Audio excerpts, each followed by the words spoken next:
Hello YouTube.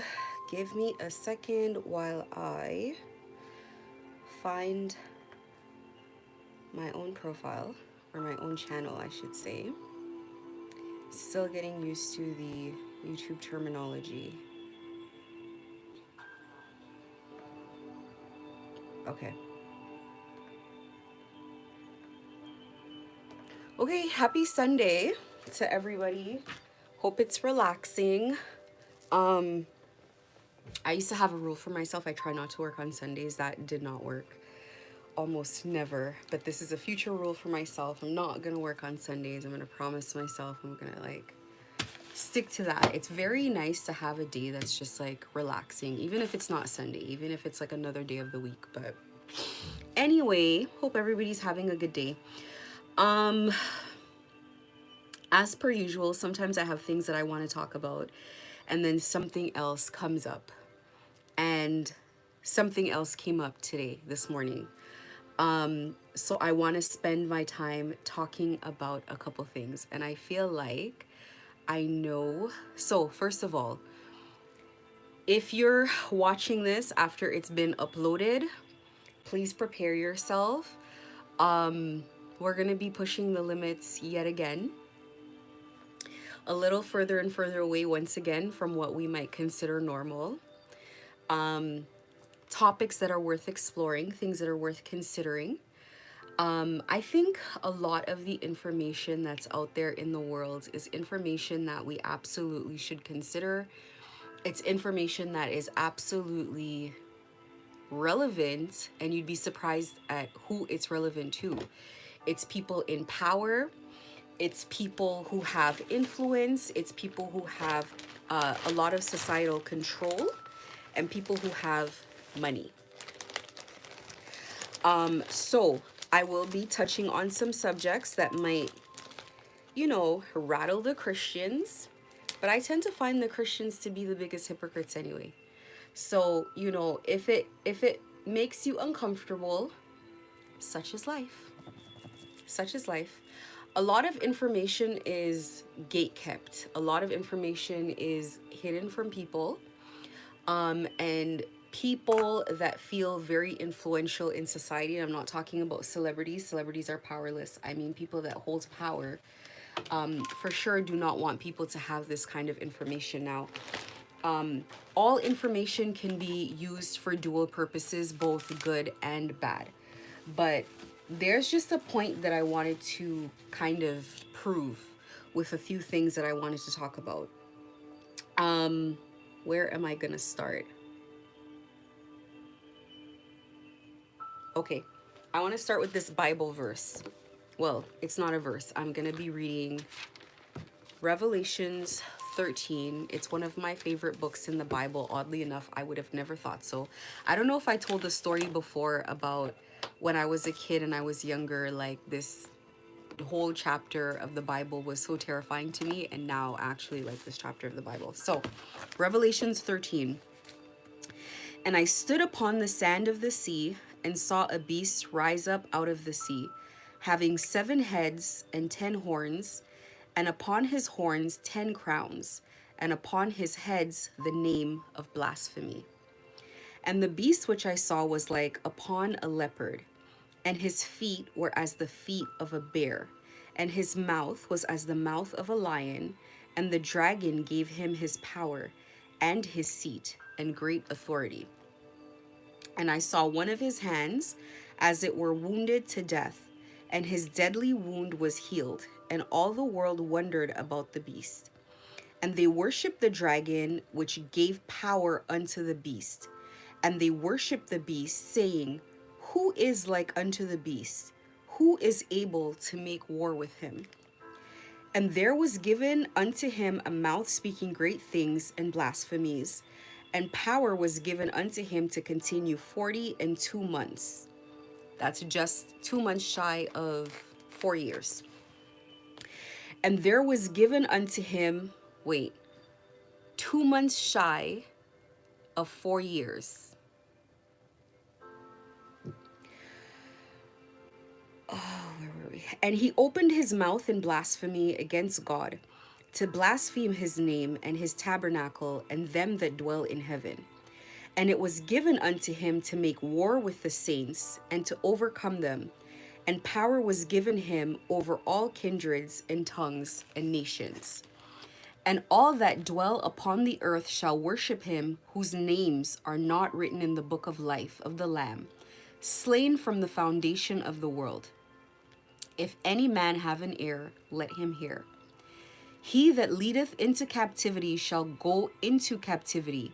He that killeth with the sword must be killed with the sword. Here is the patience and the faith of the saints. And I beheld another beast coming up out of the earth, and he had two horns like a lamb, and he spake as a dragon. Hold on, I just wanna highlight this one thing for myself. So this is Revelations chapter 13, verse 10. And one of my favorite lines is, here is the patience and the faith of the saints. And I beheld another beast coming up out of the earth, and he had two horns like a lamb, and he spake as a dragon. And he exerciseth all the power of the first beast before him, and causeth the earth and them which dwell therein to worship the first beast, whose deadly wound was healed. And he doeth great wonders, so that he maketh fire come down from heaven on the earth in the sight of men, and deceiveth them that dwell on the earth by the means of those miracles which he had power to do in the sight of the beast, saying to them that dwell on the earth that they should make an image of the beast which had the wound by a sword and did live.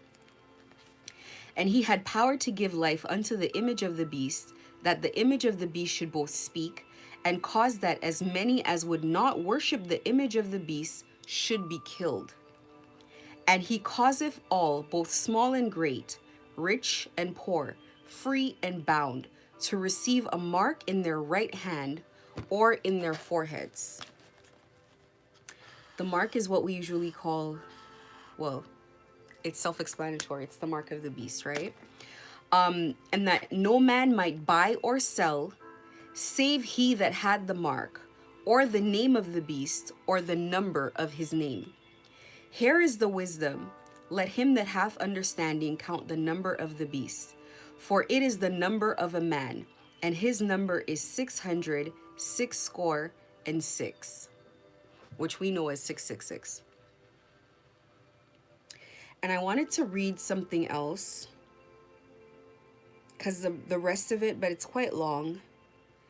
But I'm just going to read just one verse in chapter 14, and it says, and the smoke of their torment ascendeth up forever and ever, and they have no rest, day nor night, who worship the beast and his image, and whosoever receiveth the mark of his name. Here is the patience of the saints. Here are they that keep the commandments of God and the faith of Jesus. So I personally have said before that I don't pray to Jesus myself, but the beauty of spirituality is that you get to decide who you pray to. Spirituality comes from within. And I really believe that spirituality really is just about what you feel in your heart is guiding you. There are spiritual laws to really guide your personal practice with yourself. There are spiritual laws that kind of help you navigate, what you should and should not do. You shouldn't be hurting people. You shouldn't, and one of the biggest things is you shouldn't use spirituality to overtake the will of other people. Other people should always be left to their own will, and they should be in situations where they can make their own decisions. And there's a ton other spiritual laws, and the people who break them absolutely know that they're breaking spiritual law. But why I like Revelations, first of all, I think that we're in that time period right now. We absolutely are. I think it's become more and more pressing. I feel like not just because I'm going through gang stalking, but when I look at material from people being gang stalked from years before, it just seems from 2020 that there are way more people now being gang stalked than ever before. And hearing what I heard from this whistleblower, his name was Brian something, Chiron or something. He said that they've been perfecting gang stalking for quite a while because they want to roll it out nationwide. And that is terrifying. But I absolutely believe that they're probably already in the process of doing that now. The way that they go about, they do it with such ease, and the way that they go about doing it, in my situation, it's been ruthless. Like, if God was not involved, I'm telling you, it would have been, it was almost like they were generating new gang stalkers to gang stalk me out of the clear blue sky. They were generating people out of nowhere. On top of it, it was like constant, how do I put it? Not only just generating more people, but it's like they trap people. Because what ends up happening is you get gang stalked and you tell people that you're being gang stalked and they don't believe you, and or people come around and they bribe them and they're gang stalking you as well. But people don't realize, as soon as your participation is all you need, as almost like a signature on a contract, as almost as like cooperation. So you gang stalk someone, you're a part of the gang. And it's really funny, and that's why I know that this situation with me speaking out about what's going on, especially having happened in my city, this is how I know it's really bad. Because, and it's gone on so long, it's because it's gotten out of control. It hasn't been contained. Not only has it not been contained, but the way it's been done, it's like so many people now know that it's real, and so many people now know what it's about. And I think that's the real fallout. So many people know what it's about. People now are at the point where, as people send them towards me to gang stalk me, and I mention that I'm being gang stalked, they're no longer doubting it. People have been talking. People in my city have been consuming the videos that I've been putting out. People have been comparing notes. These people have really put that information out there. And I said all of this, like, I was in the car actually yesterday and I was thinking to myself, I remember, I'm gonna have to try to like walk back to the train of thought that I had, and I hope I can remember everything that I thought. I remember a couple years back, this girl said, I hate people. And I hadn't heard somebody say, I hate people in forever. And I couldn't relate to that. I couldn't relate to what she meant by it, but I could understand why she said it. And I remember there was a point where I couldn't say I hated people, but I felt like I had like, I wasn't fond of people at that time. This was like honestly in my teens. Everybody's been through stuff in high school, I'm sure. And I remember coming out of that, the phases that it took for me to come out of that. So I remember, you know, I went through my people pleasing stage, and then I didn't like the power dynamic that that would cause in new relationships. And then I went into trying to understand myself from that perspective. And then I went to trying to be what people would respect or like or admire. And I think everybody goes through these phases with other human beings, like with as you navigate human relationships, learning how to be accepted and embraced by society in general. And then none of these things worked. And at one point, I just became very quiet in public, and I just wanted to understand people. I wanted to understand like what their motivations were, what they wanted out of a friend, or what they would respect. And as I got more and more quiet, I realized that people were not thinking about me at all. The quieter you are, the less they see you, and the more that they put their guards down and they become themselves.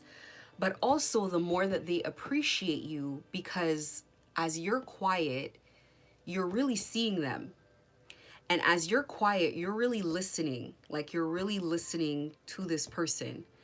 And you start, even in small conversation, you just realize so much about people. You realize that it really is not about you. You don't have to be anything at all.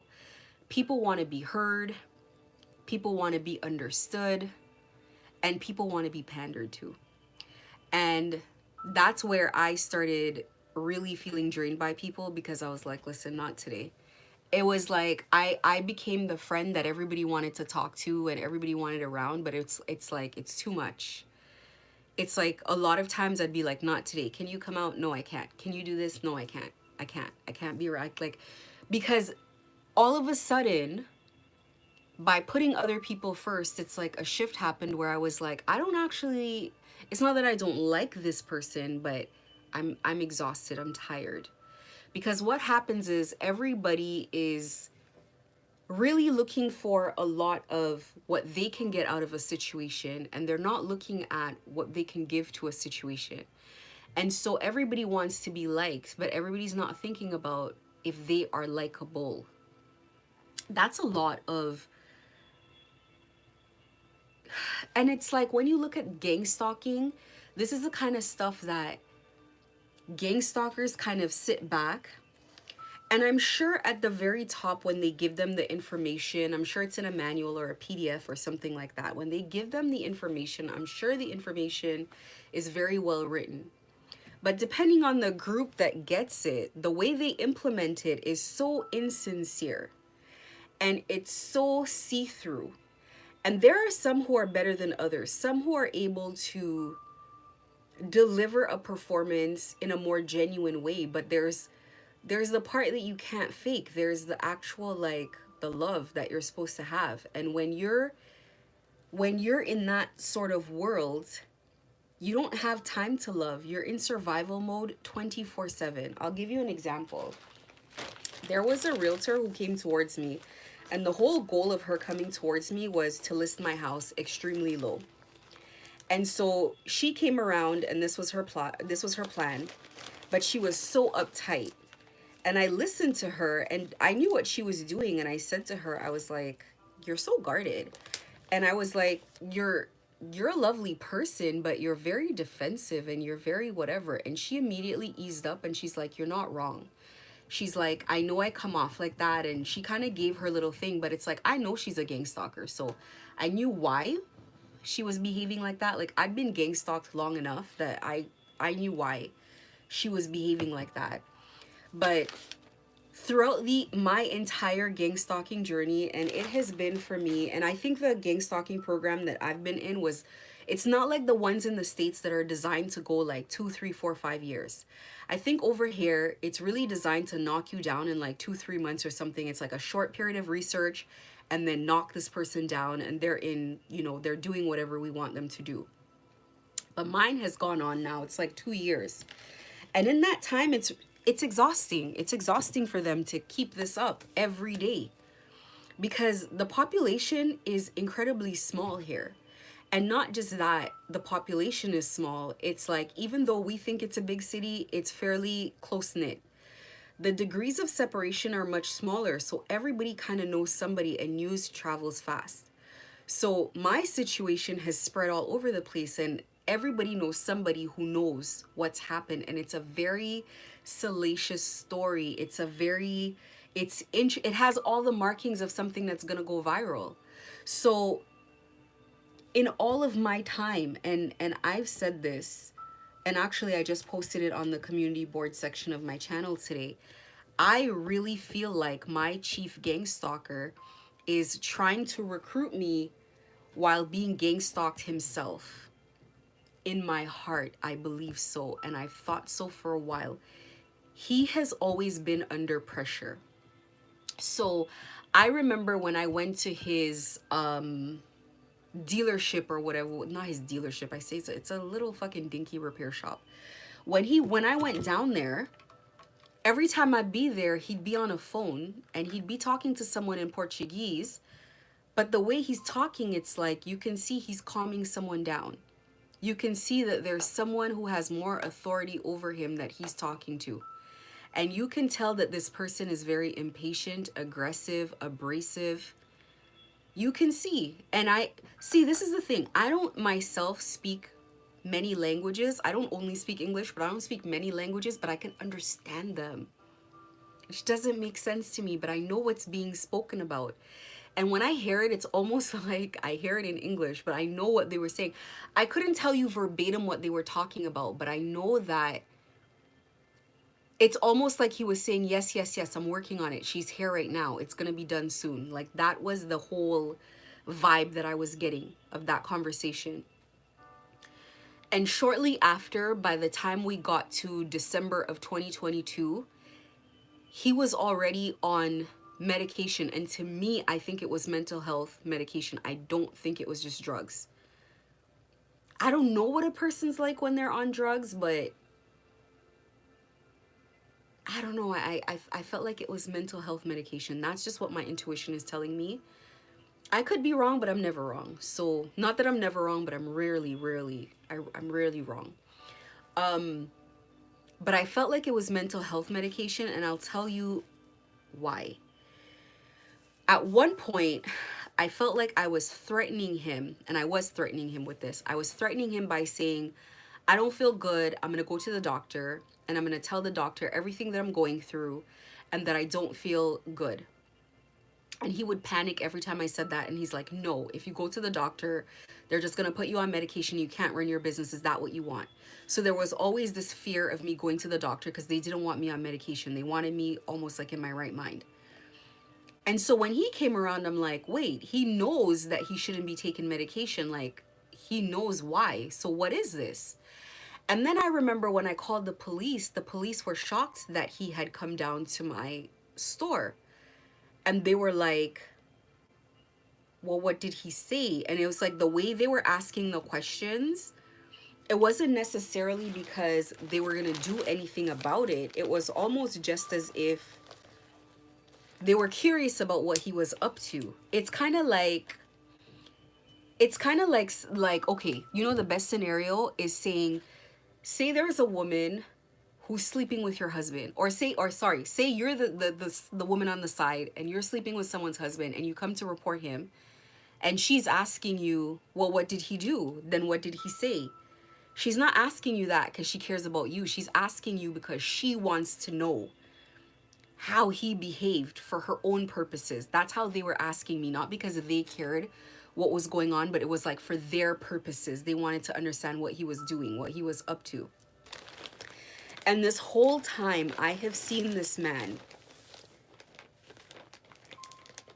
put himself in harm's way to be able to get this thing done and get me recruited, and it hasn't made sense. Like right now, this guy, I don't know if he sprays himself with a bleach bottle or what he does, but when he comes into the energy, it smells like bleach, and I'm thinking, that must have such a toll on a person's skin. And, you know, I listen to tarot, and though the tarot readers say it's jealousy and this and that, jealousy would have ended a while back. It would have ended a while back. This is a desperation. This guy is not in his right mind. This guy's terrified. He's in a panic. He is in a panic, but he's not the only one in a panic. I've seen my neighbors reduced to children. These people are more concerned about getting me recruited than going to jail. They care more about pleasing whoever's hired them than they care about, even with this thing out, with me making videos, with me posting his pictures online. They keep doing the same thing even though they know. They're trying to recreate they're trying to put it back together, get a whole bunch of people to follow me on the social media again, create the fake likes, the fake audience. Like, but I know the whole thing. I've been through the whole process. They are trying everything and they don't care how, and they're out of money, they're out of energy, they're out of motivation. Something else is going on and they're panicked. They are panicking. And every single person who assists them in being bribed automatically comes into the fold of whatever it is that they're doing, automatically. And the issue with me is that I am not a part of what they're doing, but I know what they're doing. I understand what they're doing. I've seen it. So it's a very crazy place to be. And it's kind of crazy because it's like, this is the worst nightmare in every way. They need me to at least be perceived as out of my mind. And even though the information that I'm giving regarding my spiritual beliefs, it's kind of like your coworker at work being into conspiracy theories. You're gonna roll your eyes and be like, okay, but you know they're not out of their mind. It's like they're rational, they're making good decisions, they're living a good life, they're presenting well, they look healthy, they're doing well, they're making good decisions, you know. So it's very difficult to paint me as crazy or say that this is not happening, and no one is coming to support in the comments to say, oh, you're crazy, gang stalking is not real, and I've just been posting about it and it's a terrifying situation. I thought to myself, wouldn't they just release me from this and leave me alone early enough just to be able to recruit another day, recruit somebody else, recruit for the future, so that the one person who's a witness, you know, maybe it's just one person out there that has a crazy story, but it's not loud, it's not on the internet, you know, you weren't able to ruin them completely, but you did knock the... Something else is going on here. And then I saw that other video that I posted on the community board section of my channel about gang stalkers. And basically it was my suspicions that gang stalkers are not safe. So I'm going to give you a summary of what they said. They basically said that the whistleblower, he said he works very high. He used to work very high in SSI, which I'm not familiar with the acronyms in the States, like what it means, but I'm assuming it's some sort of like security, national security sort of agency in the States. That's what I'm assuming. And he was saying, he was just talking about all the internal stuff that he sees or he saw. And he was talking about how they recruit gang stalkers and who they look for. They look for people who look menacing. They look for people who are criminals, people who are not going to have a conscience, people who are morally ambiguous. That's how he described it. It basically means you're unconscionable. It means you have no conscience, and that you're not going to be one of those people who's going to feel bad about destroying a person completely, and that they don't tell them right away what they're doing. They start off, and then slowly but surely they train them on how to be a gang stalker. It's like the new person doesn't chase people around, homeless people around in the park type of thing. The new person might maybe be the person that just goes and not even stand outside someone's workplace. Maybe the new person is a person that works with someone and they just kind of gossip to that person. That person, they make them not like someone. Let's say something like that. And then they advance them to the point where they are chasing homeless people around. And they say that, and he said that there's this thing that happens where they start off with a person, and in the beginning, where a person realizes what they're part of, he said he'd seen it so many times where this person is like, they're shocked and they're disgusted and they can't believe it. And then they go through this like gaslighting thing that they put them through, where they make them believe that you're safe. You're a part of this secret society of us, and you're on the right side, and you're on the side of people that have power, you know, and this is never going to happen to you. And look at these gang stalking victims, how they're isolated and they have nothing, and you don't want to be that person and whatever. But very quickly, the people who do gang stalk, they know that they can never leave, because if they know too much, and if they ever leave, they're going to immediately do the same exact thing to them, because they don't want people to know that this is real. They don't want people to know that this is how they do things. It's all about gaslighting. And the other thing about it too, which I always kind of figured out myself from going through gang stalking, is that you figure out pretty early that they don't want to physically harm you.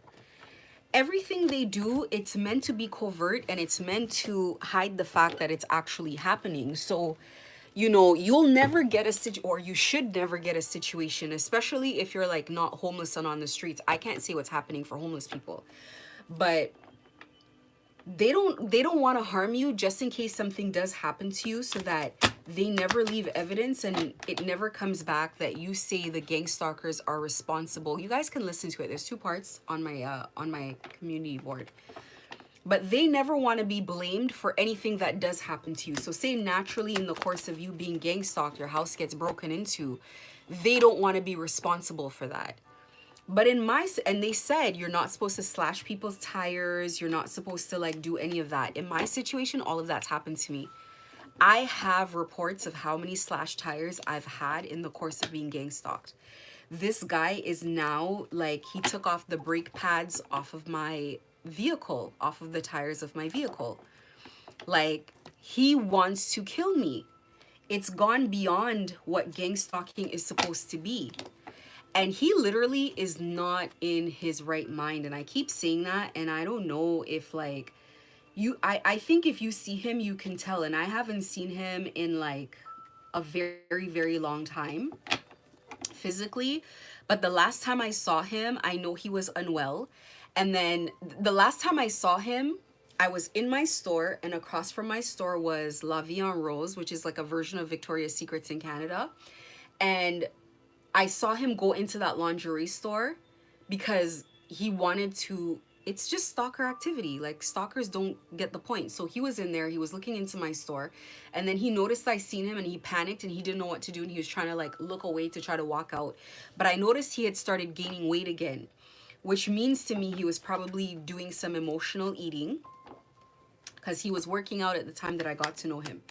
He was working out like every single day religiously, and he was back in his like, you know, his big boy pants. And for me, I just think to myself, like, this guy's really stepped into it. Like, this is obviously a situation that is beyond police. Regardless, it's crazy to see somebody who you would identify as an occultist be this desperate and this worried. It's like a life or death situation, and it's not just for him, it's for all of them. It's for all of them involved. I saw my neighbors reduced to children. Like, I was at home and I made a statement that my neighborhood was like a ghost town, because it was like a ghost town. People were hiding out inside of their houses. No one wanted to come out. And I remember when I made that statement, I made it in my family group chat on Instagram. And then when I got on the family, and then when I went outside, it just turned into like an episode of the Truman Show. Like, all my neighbors were outside. I've seen my neighbors come out and recut grass that's already cut, stand on the lawn. Another neighbor pushes her stroller by, stops and talks to the neighbor. The smiles are like forced, pained smiles on their face, walking dogs, doing all of this stuff, watering grass. And I'm just like, whoa. And then they try to keep it up for a day or two. They try to like play music on the weekends and stuff, but it was kind of like playing music in a panic room. It was like, it's not convincing. It's a very scary situation, as a matter of fact, because it's like the person you're gang stalking is just, they're not falling. They're not coming down, and the time is ticking. And as I see it, it's like he's not going to have the ability to stop what he's doing unless they either arrest him or kill him, because I feel like it is life or death, to be honest with you. I very much feel like it's a life or death situation for this guy. I think he's been having death threats from the very beginning, coming from Brazil. And, you know, when it's this type of money involved, everybody can be bought. Everybody along the way can be bought. And this is the thing about when these things happen, and this is my opinion on it. I think that once you have a criminal record, or once you're in certain organizations, it's like once you belong to them, the police don't handle your case like a civilian. So it's not like the police are going to be like, here is this law-abiding, tax-paying civilian and the public is going to have an outrage. This is someone who is a gang stalker, a criminal, a drug dealer, a whatever. They're just going to get rid of him, and who's going to protest it? Who's going to fight it? It's kind of like, it's like an inmate, and I'm not saying this is right at all, but it's like an inmate trying to sue the prison for mistreatment. Like, we hear about it, that people are being mistreated, but the public almost doesn't have sympathy for those cases. Like, they don't look into it. It's like, that is in my heart how it feels to me. It's almost like for me, if I call the police, it's like, they might not want to, but they kind of have to show up. They kind of have to do something. They might want to just pretend and like brush it under the rug, but they got to do something.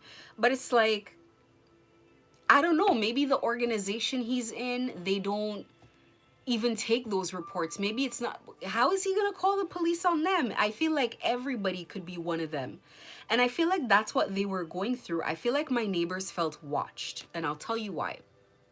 I would be at home, driveway's open, maybe I'm watering the grass, maybe I'm cleaning my car, maybe I'm doing something, and there's cars just parked along the side of the road and people are sitting in the cars. And it's like my neighbors don't want to come out of the house anymore. The same neighbors who are gang stalking me don't want to come out of the house anymore. And it's like the occultist who's sending the spell work is terrified. The occultist is terrified. So he's had something pushing him. I've always had the impression that there's no way somebody's taking this kind of backfires voluntarily. From the very, very beginning, when my relationship broke up, his marriage broke up. His wife was cheating on him, dropped him off to an apartment, and took off. Like, she took off. She's off with her lover. She could care less. She left the kids. Like, she's gone. Everything that he sent towards me was happening to him. I mean, the backfires were instant. Somebody gave me a present, a couple crystals, and some stuff for Christmas. One of my staff gave me a bunch of crystals and stuff for Christmas, like a Christmas present. She was irritated that she had to do it, and that was only because my other staff gave me stuff, and then she's like, oh, I got to do it too. She gave me some stuff. I got an anxiety attack from the stuff. I threw it out. She started getting anxiety right away. She couldn't take working at the store. When I pointed out gang stalkers to her, because it was like, usually they want to gang stalk you, but they don't want anybody else to see that they're gang stalking you. It has to be just you. So if you're at work alone, then they're going to gang stalk you. But if you're at work with your staff there, they're not going to really want to do anything, because then you're going to point out to the staff, and then so there's one staff member, they never do anything around her, but all of a sudden the second one who gave me the presents with the anxiety stuff on it, and I got the anxiety, that one, they're gang stalking me in front of her. So people used to just come stand in front of the store and lean on the railing and look into the store. And I'm just like, I called her one time and I'm like, come here, come see this guy. She had a full-blown anxiety attack right in front of me looking at the guy. And I thought, they're gang stalking her as well. That anxiety might not even be a backfire from the stuff that she gave me. That might just be she's been put into the gang stalking circuit, let's call it. And part of that circuit is to send you rampant anxiety.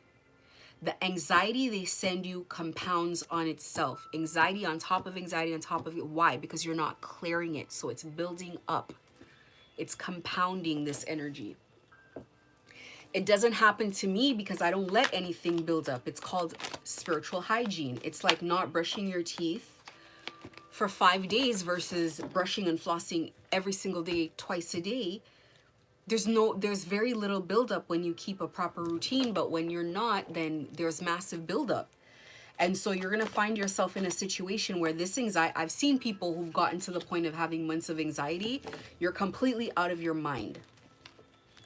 I'm sure these people are at a point where they are seeing things, they're hearing things, They're sending you energy. They're sending all kinds of things your way because you do not know how to clean yourself. And this is why I was getting a lot of spell work every time I was coming on here, because people might think when I say to you, get some crystals, get some sage, and do all of this stuff, you might think to yourself, well, I don't believe in it. It's not about your freaking belief. It's not something that works if you believe it. It just works in general. Sage smoke is real. Smoke is cleansing. It's an earth element. Having plants in your space, they absorb in toxins and they release oxygen, or they pull in, I think I'm getting this correct, they pull in the carbon dioxide, which is what you're breathing out, and they release oxygen, which is what you need. It's a purifying element in your space. This stuff is not optional. This stuff is not about belief. This is what you need.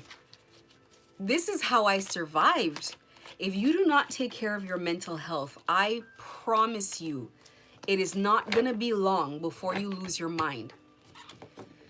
This is what I'm going to talk about today. Gang stalking is not a physical assault on you.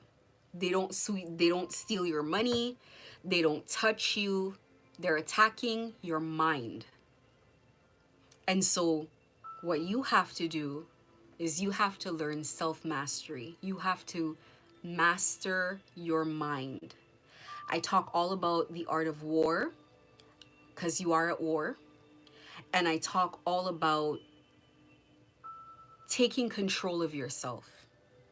And these are the things that you have to do in this situation. Gang stalkers are not safe themselves. They are not safe. Nobody is safe from this situation. Nobody is safe. If they don't get this job done, these people are... I'm sure they would want to delete my channel, but the problem is they have no access to me. So if they delete the channel, they are really going to be in the dark completely, and it's going to be complete blackout. People can do whatever they want to do, but it is what it is. They're going to have to take it as they can take it, and this is what they get. At least I'm on here, and at least they get to see my face and they get to hear it from the horse's mouth, and they don't need to speculate anymore, because that has gotten no one nowhere when it comes to me. But before I get into talking about self-mastery, I wanted to talk about demonic energies. So I have this deck that talks about demonic energies. So I will tell you how I think of demonic energies, how I perceive them.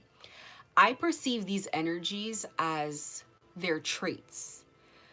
People know their names and people summon them by name, but to me, the name is not as important as what the energy is. So when people talk about lust, lust is an energy that has a name. When you talk about hatred, or you talk about jealousy, or you talk about murder, or you talk about all of these things, this is demonic energy. That's how you can look at demonic energy. Like, what does it do? I want to read a couple of them to you, and then I want to get to the one that I want to talk about, which is kind of significant in this situation. So the first one is Beelzebub. So I picked the ones that are most popular, so people kind of have like some sort of, you can make some sort of correlation.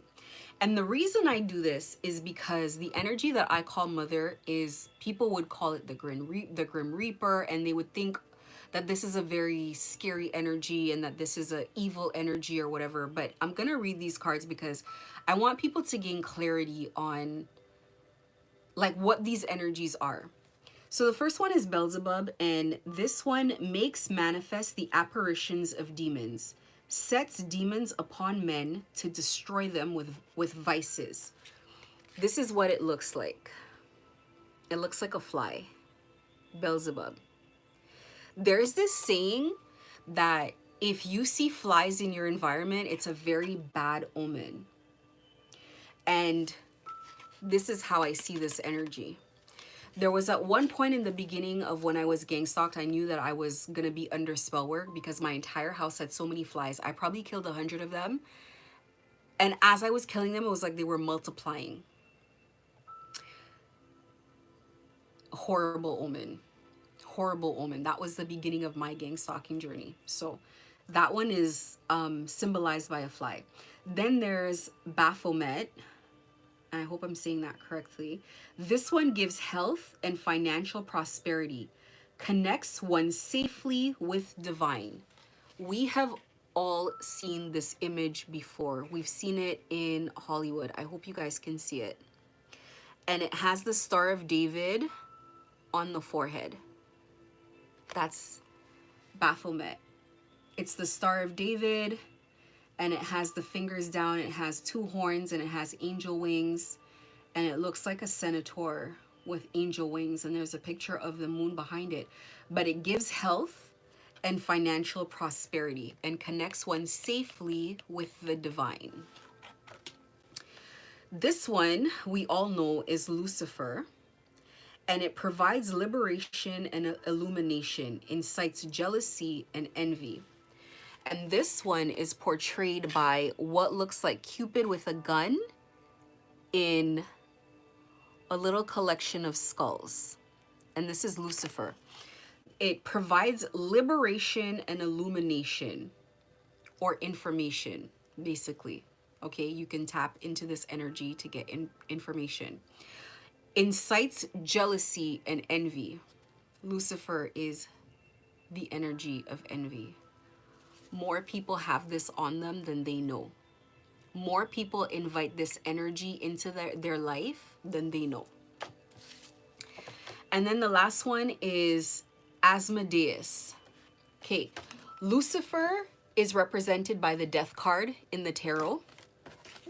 Baphomet, which gives health and financial prosperity and connects one safely with the divine. This is symbolized by the magician. And the Beelzebub card, which manifests the apparitions of demons and sets demons upon men to destroy them with vices. This is symbolized by the moon card in the tarot. And Asmodeus is symbolized by the King of Wands. Asmodeus makes men fly into passionate rage and desire, destroys the happiness of married couples, wastes the beauty of virgins, reveals the future. He is exactly as I described to you when I read in Revelations chapter 13. He's depicted as a beast with a crown on its head and two heads of two rams and legs and the feet of a bear. And there's a dragon on it, and it has wings. And actually, I'll do you one better. I'm going to go back to Revelations 13, and I'm going to read to you the description of Asmodeus. Where is it? Okay. And I stood upon the sand of the sea and saw a beast rise up out of the sea, having 7 heads and 10 horns, and upon his horns 10 crowns, and upon his heads the names of blasphemy. And the beast which I saw was like unto a leopard, and his feet were as the feet of a bear, and his mouth was as the mouth of a lion, and the dragon gave him his power and his seat and great authority. So you can see here,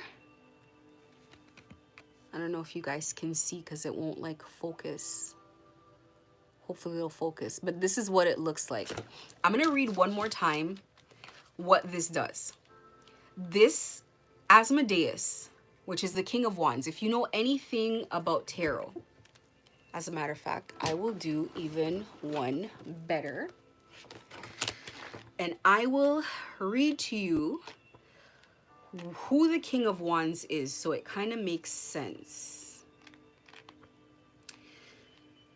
Because this is what you're going through with gang stalking. So, I am the King of Wands. I am the king who brings passion, adventure, and positivity. Just like his counterpart, the King of Wands tends to be the life of the party. He's loud in a fun way, and he's always ready to have a good time. He has a strong presence about him as well, and others know when he enters a room because he's most likely just announced it. He's funny, confident, ambitious, and very knowledgeable and accepting of everyone. He's not quick to judge others. He will seek to understand and accept you as you are. He has so many stories about his life adventures, and I can guarantee you that he has a shelf full of medals and trophies. Let me read it in the reverse. When the King of Wands is reversed, his energy is blocked or off balance. This is when his ego spirals out of control. He's overconfident, destructive, and overly dominant.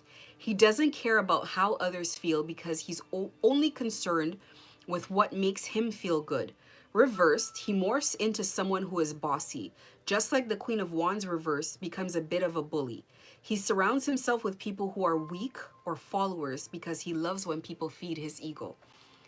This is a narcissist. These are the types of personalities that they look for in order to gang stalk others. They're looking for King of Wands reversed personalities. They're looking for people who are social, people who are friendly, but people who are manipulative. Now, on this card, it says it brings men into passionate rage and desire. Passionate rage and desire, aka lust. Okay, the passionate desire, they mean lust. It destroys the happiness of married couples. It breaks couples apart. It breaks up unions, trusting partnerships, and it wastes the beauty of virgins. Oh my God. Oh my God. Hold on. I hate when this happens. My poor card. And it reveals the future. The energy, the primary energy that I've always felt like John Ferrer has on him, and not just him, and I can maybe just say people in my city because what they do, it's to people in my city. I'm primarily talking about people in my city because I know I'm dealing with an occultist and a witch doctor. But I feel like that's the energy he has on him. And that's his job. His job is for this organization to break up couples who are meant to be together, who they know have some sort of special connection. And that is why he is so versed in knowing how to bring lust to people, in knowing how to they put wedges in between relationships. They gang stalk women even if the woman is pregnant for the guy. Even if the woman is pregnant for the guy. And I think one of the most hideous, heinous things that I've ever seen them do to anybody is where they gang stalk someone who is pregnant for one of these guys, and they don't care that this guy will never meet this baby ever in his life. They are so much more concerned with money than anything else that they would do something like this. This was his job. And I'll tell you this much. When I was being gang stalked, they sent someone into my store, a girl that was telling me these stories. She was opening up to me about like, or maybe they sent her, but no, she was really going through something. But she came into my store and she was telling me about how basically she wanted to be with this guy. They were together. He got up, he ghosted her. Kind of same story as me. But when this guy left, it's like, I think she doesn't know that they were already onto her. They were already covertly gang stalking her. I don't think she ended up in my store by accident. They were covertly gang stalking her. They led her to my store, and because I knew what was happening with me, I was telling her like, listen, just leave it alone, turn around, run, just leave it alone. Promise me, like, just, it's not worth it. But I could tell that she wasn't going to leave it alone. So for all I know, this girl has probably been gang stalked herself. She's probably entered into whatever situation that this situation is. She's probably in the gang herself. So it's a very crazy situation. And it's sad because gang stalkers like to hover around and surround people. Like in my store, it like, even me putting this content out, I constantly feel like the majority of who is consuming my content is gang stalkers and trolls, and it's really not the people that need it. However, I feel like most platforms with people giving information start off that way anyway, so it is what it is. But yeah, gang stalkers are not safe. And I spent enough time being gang stalked to know that not only are they not safe, I think those who've been in long enough have been in long enough to see a fellow gang stalker being turned on by the group and what happens to them. And I know people don't really want to be in that lifestyle, but they are. And yeah, like, you know, it is what it is. It's like troubling, it's sad, but it is what it is. And for me, it's not that I have any more sympathy for anybody who's chosen to do this, because you live by the sword, you die by the sword, and that's a personal issue that they decided to take on to themselves. But it just boils down to the fact that people are contributing to a system where only the people who put the system together are safe. Nobody's safe. Nobody is truly really getting anything out of this. They don't care to throw a couple dollars at you, but what you're building is a machine that is essentially going to enslave everybody, and you're truly not happy yourself. And so maybe that's why I don't care that gang stalkers watch me, because you have to wear your mask. You have to wear your I'm okay mask. This is fun. This is fun. This is lovely. But the minute you step out of line, you're going to be the one who's homeless. You're going to be the one who is isolated, who's by yourself. Your life is closely controlled. They've already hacked all your devices, etc., etc., etc. It's like people are living with this and people need to walk away. That's the bottom line. Walk away. It's getting loud. You know, yes, they have the energy weapons. Yes, they have all of that. Yes, they're using occultists and whatever, but I've gone through it and I'm fine. You got to walk through it. At some point, there needs to be a mass exodus. Like, at how long are people going to actually live like that? There is a minority of insane people that are essentially enslaving everybody else. And they are rolling it. I don't even think they want money out of this. I don't even think it's money that they want. I just think these people have like demonic entities on them. I can't see what they're getting. There's other ways to make money. They know how to make money. This is really not about money. This is about, I don't know. This is about something else. And this feels really, really dirty. This feels crazy. But one thing I am absolutely positive of is it's not going to last forever. The minute one person breaks out, everybody. Actually, that is what it's about. It really is about souls. That's what it's about. It's about energy harvesting, and it's about souls.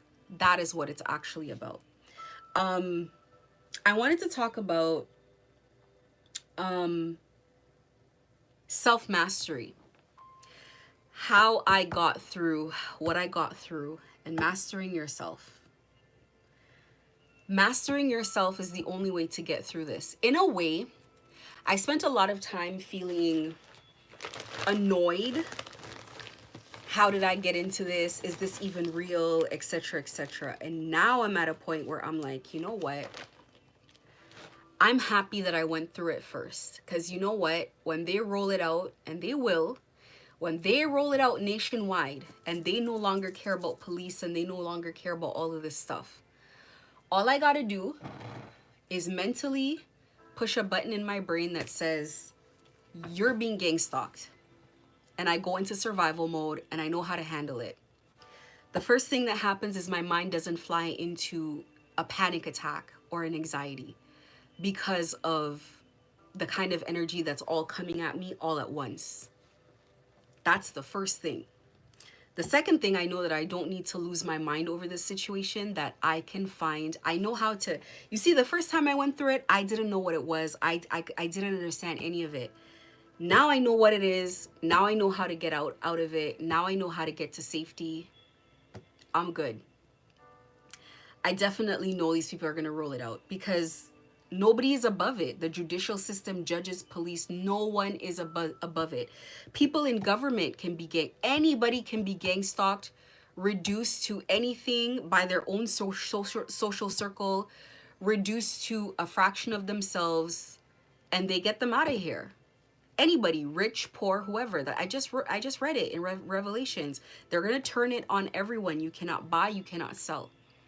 So first things first, how do you get through it long enough to get yourself to the place where you can master it enough to build a plan on how to survive? Self-mastery, first of all, you cannot be under the control of others. That is the first thing. That includes any situation that wants dominance over you, whether it's a controlling marriage, friendship group, society at large, or tight control groups. Tight control groups like gang stalking groups. Tight control groups like the cartel, I would say. Tight control groups like, what do you call those? Cults. Any group you have to take an oath to get in and you cannot get out. If you're in one of those, you got to get ready to leave. That's it. Excuse me. You cannot have control over yourself and you're in any type of situation that is exacting dominance over you. That's number one. If you're in one of those groups, self-mastery is going to be something else. 2, you need honesty. A lot of times I think a lot of times it's easier to be willfully blind and just in doubt and just in like, what's the word I'm looking for? In denial than to face the truth. If you, and I've seen this before where people are like, no, I'm good. I have everything I need. I have money. But no, the reason why you're even trying to soothe yourself by saying something like that is because you know how the situation is. Now, there's 2 things about these kinds of situations. There is the thought that you can't leave, and that's really not that you can't leave. It's just that you know if you do try to leave, what is going to happen. That's actually what it is. You know that if you try to leave, it's going to be very difficult and you're going to have a very tough fight. You're going to have to fight your way out of it. It is still better to have to fight your way out of a tough situation like that than to stay in it. And that's just the long and short of it. I've never met a gang stalker who's happy with what they're doing. Even the chief gang stalker, which was after me, his mask fell all the time. I knew he was unhappy with this shit. Like, it's like day in, day out, the same bullshit. Someone calls you. Well, I don't know how it works if they call them in the morning and they say, hey, you have to do this or you have to do that. And it's like, but I know with the people around me, when people were gang stalking me, if those people didn't want to gang stalk me for the day, so they didn't want to actually come into the store, they didn't want to approach me. It's like I have a women's store with women's clothes and a man used to come into the store and just stand there and look at them. And they would turn back and look at him and hyperventilate and then say something. And then it was like, oh, hold on.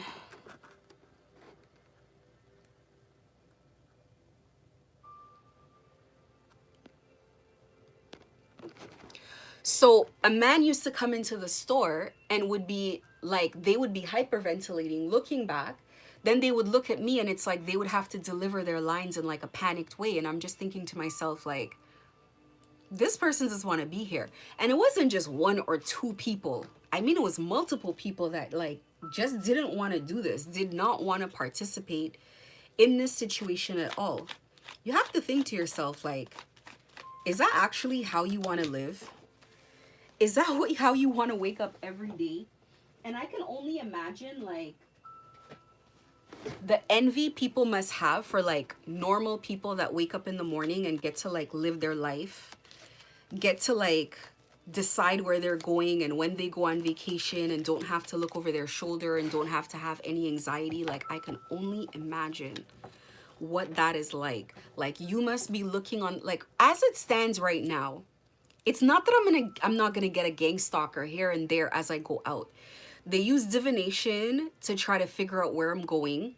And a lot of times they don't have people to track me. if I don't have my cell phone on and I'm just driving all over the place, I'm going to multiple locations, I'm doing this and I'm doing that, they're not really sure.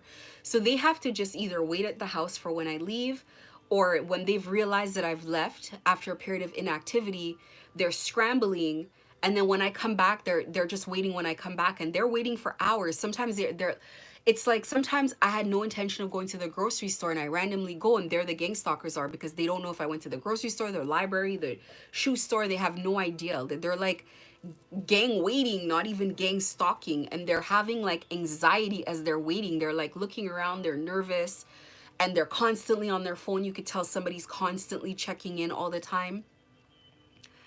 What a freaking way to live, all because you decided to accept a couple dollars and now you're trapped in like some type of situation. They're like, you can't leave. And he told me some type of like coded story about like him trying to like pay his way out for him to get out of it, and they were like, no. They were like, you think I don't want to leave? They're like, no, you can't leave. Like, this is what it is. For everybody, he's the person basically said to him, we all want to leave, but no one can leave. I don't know. I don't know how people can do it. Like, for me, that's why I prefer to be gang stalked than to be anywhere else, to be honest with you. If I can't be completely not gang stalked, I'm definitely not going to be recruited, because you can never, it's not that you can never go. It's like, I feel like the fight to get out is worse than the fight to stay out. And I'm thinking, if the fight to stay out is this bad, what the hell must it be when people are on the inside? Now, I don't know how it is for the States. I know in my situation, it's they're trying to recruit me to be a drug mule. But what I think is, I feel like when you're a gang stalker, you're in a different jurisdiction than, it's like a different part of the military where you don't go to like the same jail, or like you have to go to like a tribunal or like a military court. Like, regular police don't deal with you. You have to go to like their people, because it's like that high up, or like that, I don't know, like different. I don't know what to say, but that's what it reminds me of, the military. Like, it bypasses civilians and it needs to go to a different place. Nobody wants to be a part of that. You have to leave though. Like, it is what it is. And I know somebody's in here and they're saying that you said you can't leave. Listen, you guys would know better than I'm not a gang stalker, so I don't know how it is. I can only say from the outside how it looks. But, you know, people would know better than me. And from what I hear, and from like whistleblowers and information that I consume online, and it's not like the people giving the information are not like regular people who are confused about what's going on. These are like whistleblowers. These are like people on the inside. The way they talk about it, it's like it's bigger than government is what they're saying. I thought it was like government on the top of the hierarchy. They're like, it's bigger than government type of thing. It's like high up in the military type of thing. It's so I have no idea. But one thing I would say is, you do have to be honest with yourself about what you're going to go through. I was honest with myself very early on that this was going to be the fight of my life, and this was going to take a lot out of me. But I just knew no matter what I was going to lose and no matter what was going to happen, it was still better to walk free.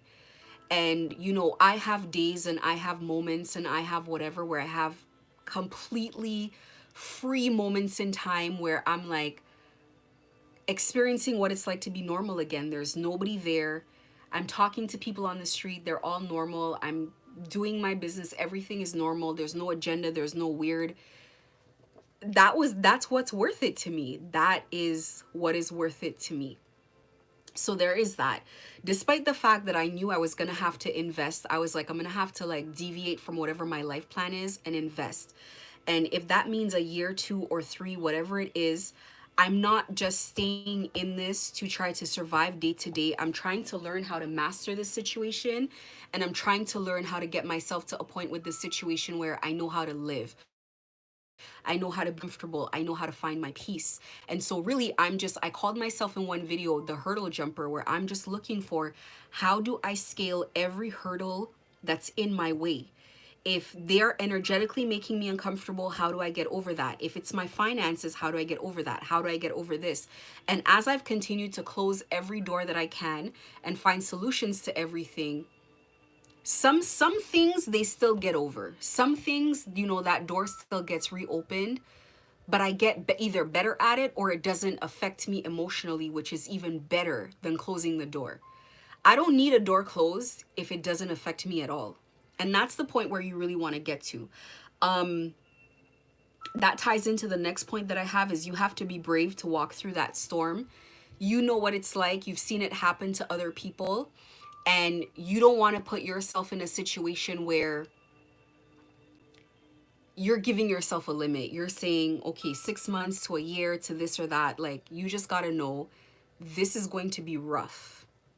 Like, they're going to put even probably more pressure on you, being that you know what you're coming out of, being that you know their secrets. So the guy who was the whistleblower and he was pretty high in SSI, that guy said that they, like, typically, I guess maybe when you're being gang stalked, they decide maybe they use one or two things on you. And he was saying that they were using multiple different things on him. So the V2K, they have some technology where they affect your mood. He says it's a technology. To me, I definitely, and yes, it does feel like energy, but I feel it as like, you know, spell work. That's how I see it. I see it as spell work. And for whatever reason your mood changes, whatever your personal reason is, like for me, sometimes it's like, whoa, why am I getting all of this? Like, it's irritating to me. But it's like I had to learn behaviors of how to calm myself down, how to not make decisions during that time, how to not let it affect my life. And, you know, it got to the point with every single thing that they were sending at me, the time that I would stay affected by it kept like closing in on itself. So it's like when an anxiety attack is sent, whether it's to me or one of my kids, we very quickly get over it with all the because we've gone through it for so long, and it was so brutal in the beginning. The anxiety attacks were horrible when you're not used to this. Oh my God, it was horrible. But it has gone from it affecting me for an hour or so to now it's like almost instantly, like within a minute or two, we're getting it off of us and we're brushing through and we're going through our day. So it's just a matter of like getting through it. Controlling your emotions is huge. And what do I mean by controlling your emotions? Okay. When you're being gang stalked, you have to tell yourself what you want to feel. You cannot let external circumstances dictate it. You're going to have a lot of external circumstances that are going to really push your back to the wall. Lack of finances, worrying about how you're going to pay the bills, worrying about where you're going to live. Are you going to have to live in your car? Can you afford your insurance? Like, I'm sure all kinds of things come when it gets really, really bad, where, like I said, they make it difficult for you to have jobs, keep jobs, get jobs. They make your life such a living hell. So by the time you get to that point where you're on your knees, you need a sound mind and a peaceful place from which to manifest. You do not, if you are finding yourself in a situation where you are being overcome, now, mind you, it's a different situation. I have to be careful with the advice I give in a certain way, because it's a different situation than fearing for your life. Fearing for your life is very real, because what are you manifesting when you're seeing your life flash before your eyes? Manifestation, and I use manifestation, but I'm saying, when I say manifestation, I'm using it as a bulk term for the process of bringing things into your reality. So whether that goes from daydreaming about it, identifying that you desire it, identifying the steps that you need to take to, you know, I need to work, I need to save, I need to do this, and then I'm gonna have it. That's what I'm referring to as manifestation, just to keep it simple. This takes time. If you feel like you're having a life or death experience, you cannot think about manifesting anything. So if you're in a situation where, and I don't think that when they gang stalk people in this way, like whistleblowers or people who want to leave, I don't think they want to kill people. I don't think so, but I definitely think they go harder on these people, because these people are people who can really expose this thing, this program. But you know, say you're not, you don't feel you're in a life or death situation. I had to look at my situation and say to myself, like, look, it doesn't matter what's going on outside. What do I need to happen? Like, what kind of things do I need? I had to be able to like make a plan, despite the fact that I felt like I was in a movie, and every time I stepped foot outside, there was always somebody kind of like, well, not someone, but people kind of just waiting for me to like leave the house and like, you know, following you all around and etc etc. Like, you know, this does happen, but this is where the self-control comes in. It needs to be mind over matter. Like, you really need to be the person who is in control of your reality, and you have to find ways that contribute to the state of mind that you want. People will notice whenever I come on live, I always put on a certain type of music. It's very calming. The information that we're talking about is not good information. I can put on, let's say, music from like a horror film, from like Resident Evil, and it'll have the opposite effect. You want people to be able to absorb the information, but it's the same thing with your mind. You want to place yourself in a calm situation as much as possible. You know, in the very beginning, I used to have this music going on all the time. I used to fall asleep to this music, and they used to make fun of me for it. It was like they wanted to let me know that they knew that I was playing calming music to put me to bed at night. Thing is, I'd been doing that for years, from before gang stalking. Like, I would fall asleep with my meditation music, and then it would just turn into other playlists. But that's the kind of thing you need to do. You need to trick your nervous system. And at first it's weird, because it's like the reality of what's going on is panic, and then your actual inner world starts to become very calm. And as you remain committed to your inner world becoming very calm, and you being very courageous and very brave, and psyching yourself up and motivating yourself, eventually the two worlds have to meet. And they meet in such a way that there's still people following you all. Listen, let me tell you something. If I'm actually still followed around, I don't have anxiety. It doesn't feel weird to me. It just feels, it feels like someone's being silly, to be honest with you. It's like, say I'm walking by and there's somebody in the park and they're sitting there and they look at me and we make eye contact, and you know they're directed that if we make eye contact that they have to make a facial expression that shows me like, haha, we caught you. I look at them and sometimes I'll just smile and like nod my head like, hi, how are you? And just keep going with my day, and it's confusing for them. But because I've gotten away from this so much, it's like I've gotten back to myself, where I do see people on the street and smile and greet them because they greet me first. And so now it's like, whether they're a gang stalker or not, I don't see this person as a gang stalker necessarily. I just see it as a person. They're gang stalking you with normal people. Now, mind you, they look for people in your network, which is supposed to be a psychologically brutal thing, but technically it's a good thing, because you know these people, you know how to read them. What I mean by that, if they went to someone who's a nun and they had like military personnel in military uniform gang stalking a nun, she would be terrified, because she would think, oh my God, are they here to assassinate me? But if you have military personnel gang stalking a military soldier, this person knows how to fight as well. They're familiar with firearms. They're familiar with codes of conduct and whatever. This person is from their social network, so they have a lot of insight into what they will and won't do. Say you're being gang stalked by corporate people. You know that corporate people might report you, they might sue you, but they're probably not going to lay a finger on you, because they're just probably not violent people. So it might be scary, but your concerns might be like, are they extorting me? Do they want the house? Do they want money? What do they want? But you're not going to think like, maybe they're going to like stab me in a back alley. Like, they're corporate people from your office building. So you're not going to naturally think that. So you have to look at your situation and not just look at what's going on from surface level. You have to kind of look at it like, well, to be honest, I know these idiots are not going to do anything, or I know they might do something, but whatever they might do, you probably would do it too. This is your social network. So if these people would fight you, you would probably fight them too. You probably know how to fight. If you're being gang stalked by people in the mob and they're probably gonna, I don't know, like stab you in the back alley, you're in the mob, you'd probably stab someone in the back alley too. So you would know, okay, well, I'm gonna keep some weapons on me. It's like, you know, your social dynamic, what they're capable of and what they're not. So this is to your advantage.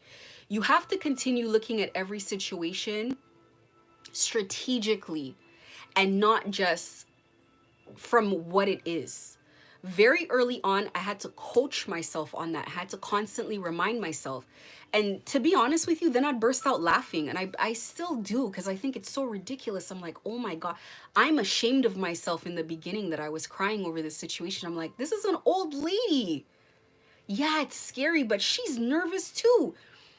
An old lady comes to gang stalk me to listen to what I'm saying in a store. She's opening her purse and her hands are shaking. She's scared.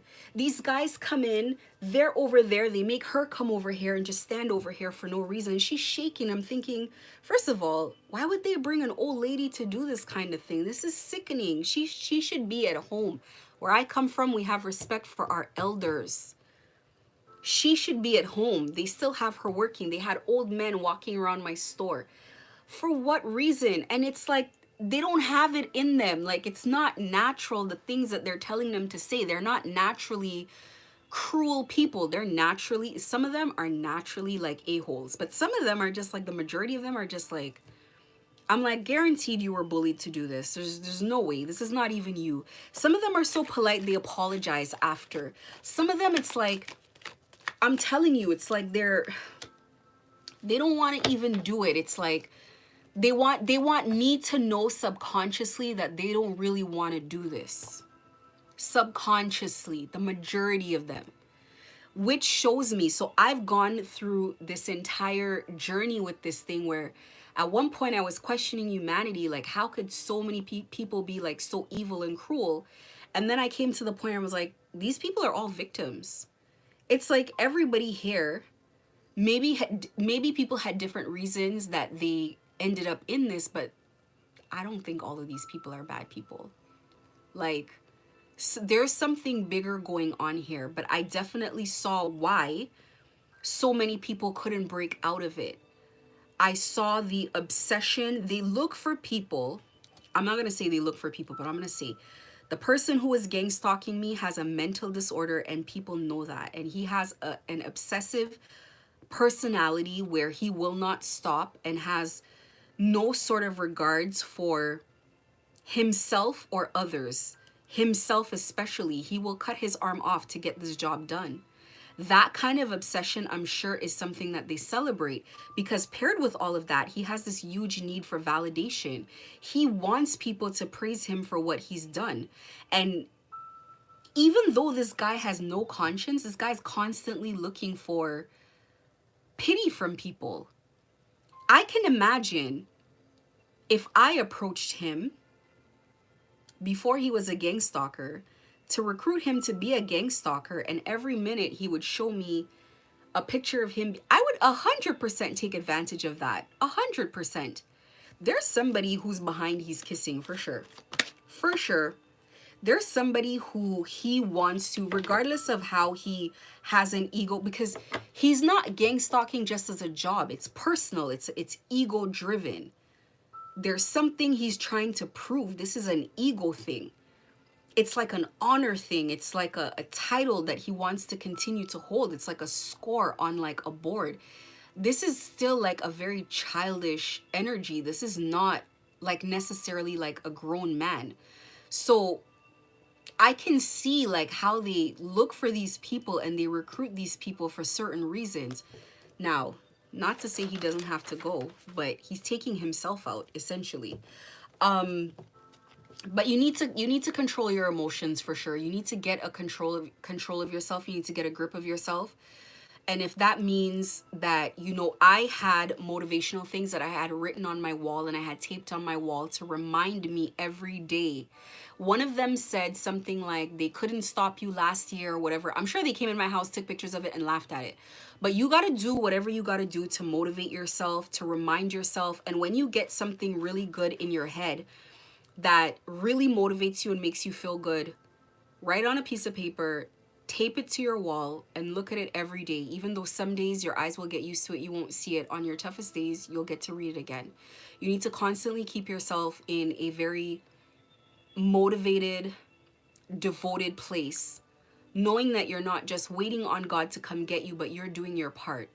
When I first started learning about manifestation, it was called co-creation. And co-creation means God does, you know, in my case, her part in the spirit, and I do my part in the physical. God can set up for somebody to, you know, be in place to come help me with something, but if I'm not there and I don't show up to go sign the paperwork or to go pick up the delivery or whatever I'm doing, it's not gonna happen. So I need to actually move myself to get things done. I need to plan. I need to know that I want it, you know. So you have to control yourself. You have to keep yourself motivated, and you have to know that you're doing your part to take yourself out of this situation. Even if you're not going to get up one day and decide like, I'm racing out of this situation, but incrementally you're putting things together. You're going to know that, okay, they are going to gang stalk me for this length of time. I'm going to need this much money for this length of time. I'm going to support myself like this. I'm going to stay away from this. I'm going to live here. I'm going to do that. So there needs to be some sort of plan to break out. But at the same time, at least you know when you finally pull the trigger and you leave, you don't leave like that whistleblower without anything and end up living in your car. You have some sort of plan. A part of controlling your emotions is to release control. There are things that you simply can't control, and you got to learn when to let them go. One of the biggest examples of that for me was my devices were hacked, and I just said, well, it is what it is. I'm not going to constantly try to prove to the police and everybody that does. It is what it is. And let me tell you, with the devices hacked, I did everything that I had to do and things went through. I have a very strong faith. Sometimes I'm strategic about the things that I do. Sometimes I'm just like, F it, I'm going to do it. And if people stand in my way, I'm going to start suing people if that's what I need to do. I'm going to start getting on people. I'm going to call super. I'm going to do what I need to do. There's only so much that someone can do. There's only so much. You have a landlord and you're in a lease and it's a closed lease and they have a legal obligation to repair something, gang stalking or not, they got to legally repair it. Period. So there are certain things that people can't really come out of. It is what it is, you know. You have to tell yourself how to feel. If you're gonna rely on your emotions will lie to you. Anxiety will lie to you. You're gonna constantly be in a situation where, again, you're just gonna be at the mercy of everything outside of yourself. Think about war. If you're gonna go off to war, you know what you're getting into. And I still think war is easier than being gang stalked, to a certain degree. But if you're going to go off to war and you're stuck there, there's no planes coming for you, there's no getting out of it. You're already over there. You need to figure out that regardless of what's happening, your focus is either to stay alive or to keep your limbs or whatever it is that your goal is, and you're remaining committed to that. And that's all it is to it. You can't wake up in the morning crying every day or belly aching about it or thinking about all it. Like, at some point you got to pull your mind out and you're like, okay, what's the plan? What am I doing? Like, what's the next step? Etc., etc. Like, you're not just sitting, existing and rotting every day and like being down on yourself. Like, you have to figure out all your emotions are self-directed, and that's something that I practice in good times or bad, because life is, gang stalking or not, you're gonna get difficult situations in life. Nothing's changing. Gang stalking or not, it's difficult to have a business. It's been difficult from day one. It's been so many times I've been down on myself. So many times I've been down on the appearance of my business or whatever. All the things they made fun of me for, it didn't affect me because I had been down on myself for those things for so long, but I knew that it was only a matter of time. I knew what my goals were. I knew that I had a plan. You have to get yourself to a point where these people on the outside are not controlling your situation. These people are going out of their way to get your attention and to get your fear. You either have to make it extremely expensive or impossible to get. In my case, I did both. It was going to cost them a lot to get my attention and my fear. And I knew as long as no one was jumping in my way as I was walking down the street or whatever, they could do jumping jacks as I walked down. They could kick a foot in front of me. They could do whatever they were going to do. Just don't touch me. That's it. And they knew I was like that. They knew I was like, report happy. I'm going to keep reporting. Even if the police don't do anything, there's only, how many reports is an upstanding citizen going to make? And you guys can, they came to the point they didn't want to take any reports. They started trying to push me away and not doing the paperwork and telling me come back or call them on the phone or do this or do that. Like they didn't want to take the reports because it was looking bad. It was looking horrible. And it was coming to the point where it was almost like I could tell they were going behind my back talking to this guy and be like, just leave her alone. I could tell because it's like they were tired of dealing with it, and they knew and they could see and they knew I was being honest. They knew I was being real. They weren't gaslighting me. They knew. So it's like, I know Canada is different, and it's just my opinion. I think Canada is easier to be gang stalked than the States. It's just my opinion. Because in the States, it's like, I don't know. It's hopeless. I don't know. I don't know too much. Let me not say too much, but I think Canada is easier. I think Canada, they don't want it to be loud. Like, it's happening, they know it's happening, but it's like as soon as it starts getting loud, it's like everybody withdraws. It's like, this is disgusting. This will ruin people's relationships. People are mortified. They cannot explain themselves. It's too much. So I know if I were involved in this and then the person mentioned my name, I wouldn't know what to do. I wouldn't know how to handle it, because I think it's just one of those things where no one wants to be known as a gang stalker. And I feel like being known as a gang stalker is up there with like unaliving people. That's how I feel. It's worse than that in a sense. It's just like, how can you live with yourself? How do you sleep at night? Like how, like, that's the question everybody has. Like, people can't look at themselves in the mirror knowing that they did this to other people. Like, this is unforgivable. This is crazy. But anyway, release control of the things you cannot control. Don't keep fighting an uphill battle. Like, I'll look at something that they've done and I'll just be like, well, I gotta go to bed. And I just go to bed and I'm like, I'll deal with it tomorrow. I'll pray about it and I'll deal with it tomorrow. And that's it. I come back to it tomorrow. It usually resolves itself. That's it. When you're gang stalked, you think everything is gang stalking, and that's something that I notice. You pretty much do half of their job for them, because it's like little glitches happen, things happen, and now you're blaming everything on gang stalking, and it may or may not be gang stalking at all. You gotta get into a pattern of thought where you're not playing into thinking absolutely everything is gang stalking. However, instinctually, you know when people are being weird and when they're not. Why? Because when you get out into a normal space where there are no gang stalkers, you feel such a sense of peace and happiness that you know when one gang stalker steps into, it could be a field, you just know when one of them steps in that arena, in that space, because they bring an energy with them where they are trained on how to covertly do things that other people don't see. But most people walking around could care less about you. If you look at them, they're probably like, why is this person looking at me?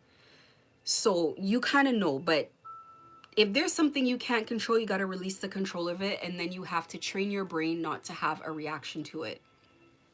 You do that long enough, you won't have a reaction to almost anything. Even some things sometimes are jolting because they do take advantage of scaring you a little bit, or like making the action kind of like quick. But after the initial, like, which anybody would feel, after the initial, like, then you're like, oh, another idiot, and you go along with your day. So not that they don't catch me, some days they do, but it's like, what are they gonna do? He's following me home, so what's he gonna do? Soon as he gets over here, he's gonna turn, he's gonna keep going. The guy looks disinterested and bored in the first place. He's probably thinking like, you're over here having a complete meltdown and a panic attack, and this person could care less. Don't give people that type of power. Decide what you pay attention to and what to ignore. There's some things that the physical act of gang stalking is not worth paying any attention to. I have come this far to tell you I don't see the point of it. Things that you want to pay real good attention to is changes on your accounts, them adding different numbers on your, say, Equifax reports, you know, reports that are made against you, like weird behaviors and weird changes. You want to pay attention to those things because they're probably setting you up for something. But the physical act of being followed around, nobody cares. Nobody cares. Dismiss it immediately. It means nothing. It does nothing for you. That's why I say meditate, pray, have a great day. Go outside, and you got to tell yourself before you walk out of the door. I don't care if anybody does, like I say to myself, I don't care if they do backflips in front of me, jumping jacks around me. I'm just going to go about my day. That's it. And then let me tell you a good tip on how to start that. Stop making eye contact with people and stop looking for them. You do not need to pay attention to the physical gang stalking. The physical gang stalking is what they use to alert you to the fact that there's a problem. If you never noticed that you were being followed, gang stalking wouldn't occur. It would just be the energy work. That's all you would be left with. So if you're walking down the street, when I walk down the street, if I'm looking at my phone or my head is down or I'm thinking of something or I'm listening to music, whatever I'm doing is what I'm focused on. I walk to my destination, I get there, I get back, or I get in the car, I go where I'm going. Do I have the sense sometimes I'm being followed? Yeah, but so what? I can't do anything about that. So I ignore that one. When it took me several months of ignoring it, because as I ignored it, they went out of their way to work harder. Every time I got more and more to the point of being able to ignore it, they went out of their way to work harder at making me notice it. Here's what not to do. This is very important. Do not react. Do not gang stalk them back. I had my moments I did that.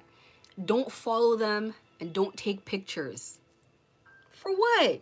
You look like a lunatic taking a picture of a random person in public. You're going to be known as the person who takes pictures of random people in public. Do not react. Do you know how stupid a person feels that they were like doing all of this stuff and you did nothing? Then this is what happens. After you don't ignore them, you don't look at them, they're embarrassed because it's like now other people are like, the hell did that guy just do? I'll tell you why. I was walking through the mall, and in the very beginning, they had this thing where all of them wanted to take pictures of me, or at least just hold up the phone. I don't know if they actually took a picture. Probably didn't. I was walking out of Winners, and I was walking into Winners, and there was this black guy standing like at the doorway, and he saw this like Spanish-looking kid holding up his phone to me, and I looked at the kid. I was used to it by then. I looked at the kid, and I looked at him, and he saw too. He looked at the kid, and the kid was mortified, put down his phone and bolted off. You gotta make it look like that all the time. Let these people participate in whatever they're doing. You walk away. These people think it's a joke because they know that they're not actually doing anything to you. You're just letting it have a psychological effect on you by paying attention to it and assigning more credit to it and more attention to it than it actually deserves. And it doesn't actually deserve all of that. It really doesn't. That's the cheat code. It just doesn't deserve the attention. Everything outside of that is either energetic or illegal. Searching your background, trying to sabotage you, these are illegal things, but you're able to handle it when you're in the right frame of mind. Calmness, peace, and a sound mental state is what you need to handle everything that life throws at you. Then you start seeing that all these things that are coming your way are actually extremely easy things to deal with. Yeah, they'll try to overburden you, but 90% of the things that they're overburdening you with, you're spending your time paying attention to these people instead of your life. I noticed that right away.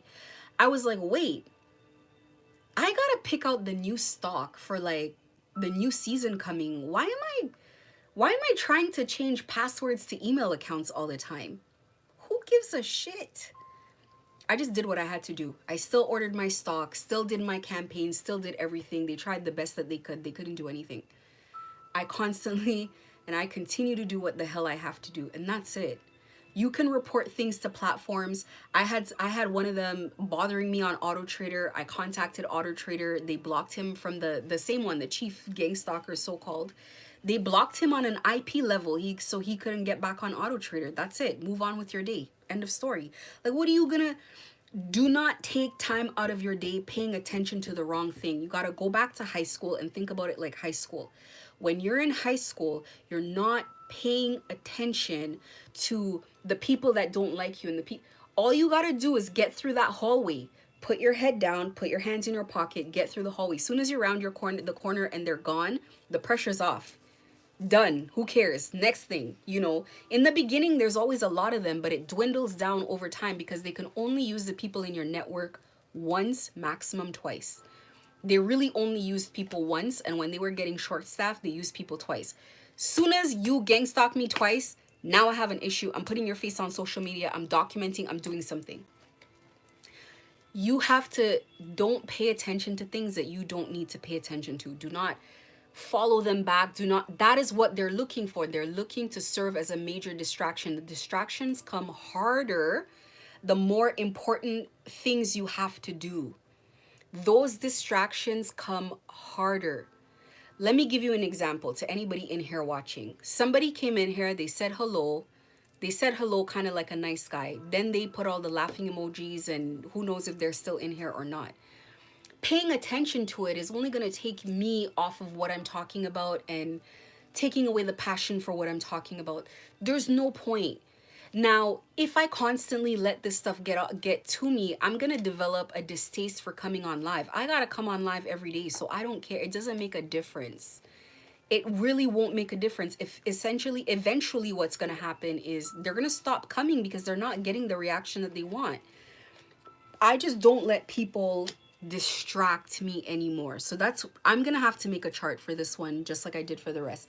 No distractions. Just do what you have to do. Know when to fight and when to choose peace. That's pretty much all the stuff that I already just explained. You do not need to be in 100% 24-hour a day fight mode. That is exhausting. That is against the art of war. There is this, is it a monk? I think it's a monk. I have to look it up. I'm going to actually look it up. There's this kind of like ideology about fighting and not using your own energy, using the energy of others. And it's kind of like, think about it like working out, but not using external weights, using your body weight. So there are people who believe that it's actually more effective to use your own body weight to work out than to use external weights, or you use your body weight first and then you graduate to weights. But either way, it just boils down to the same thing. Like, if you are using your own energy, riling yourself up, and you have to go through this for 3 years, you're going to burn out in like 3 to 6 months. You're going to be burnt out by what's going on. You need to let people do what they do, and you do what you have to do. People will sabotage themselves as they continue to try harder and harder to get your attention. If everything is not working as it's being done covertly, they have to start slashing tires, which they have done to me.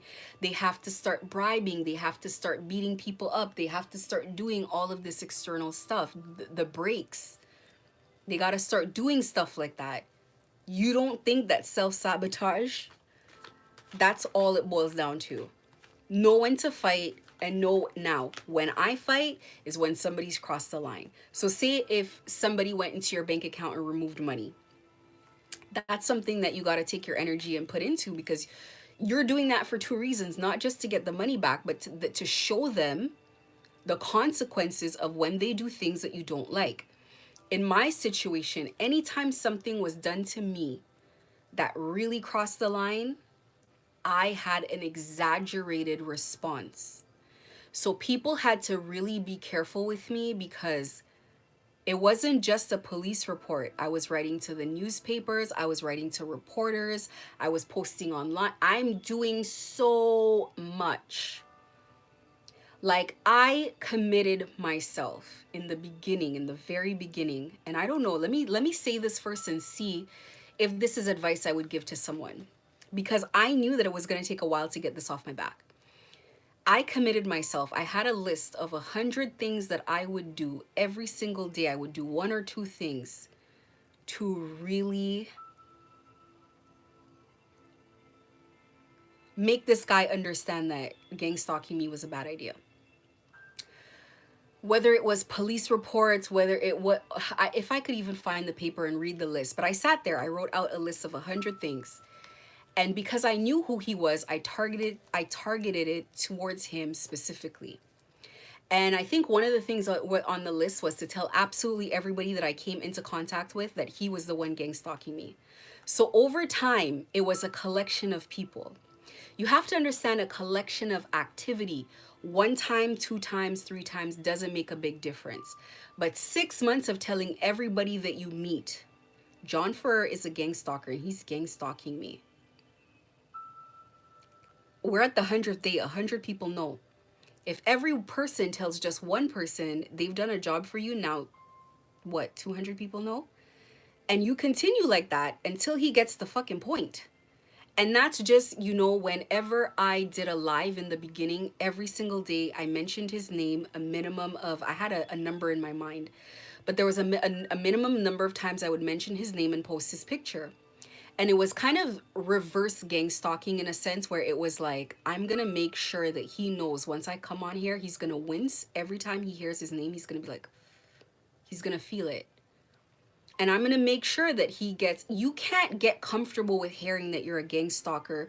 You can't get comfortable with hearing that you're an occultist. You can't get comfortable with this behavior because it's so mortifying and humiliating that people know the truth, that people know that you didn't just come around for a year or two just slandering and bringing up my name for no reason. You are trying to recruit me to be a drug mule, and people know that you're in the streets and they know that you're a drug dealer. That's why he was saying her name. Very quickly, everybody was like washing their hands of the situation. They're like, this is gross. This is, and it was even worse because I'm sure there were people that are like, whoa, this is what I was a part of. He told us another story. No one wanted anything to do with it. The police started like stuttering when they would talk to me. Everybody knew that it was out. I figured it out. I knew what was going on. And this is not the type of story you want to hit the news. This is disgusting. You have a wife and children and you gang stalk women to be women and people to be drug mules. You destroy their life. You follow them everywhere. You hack them. Come on.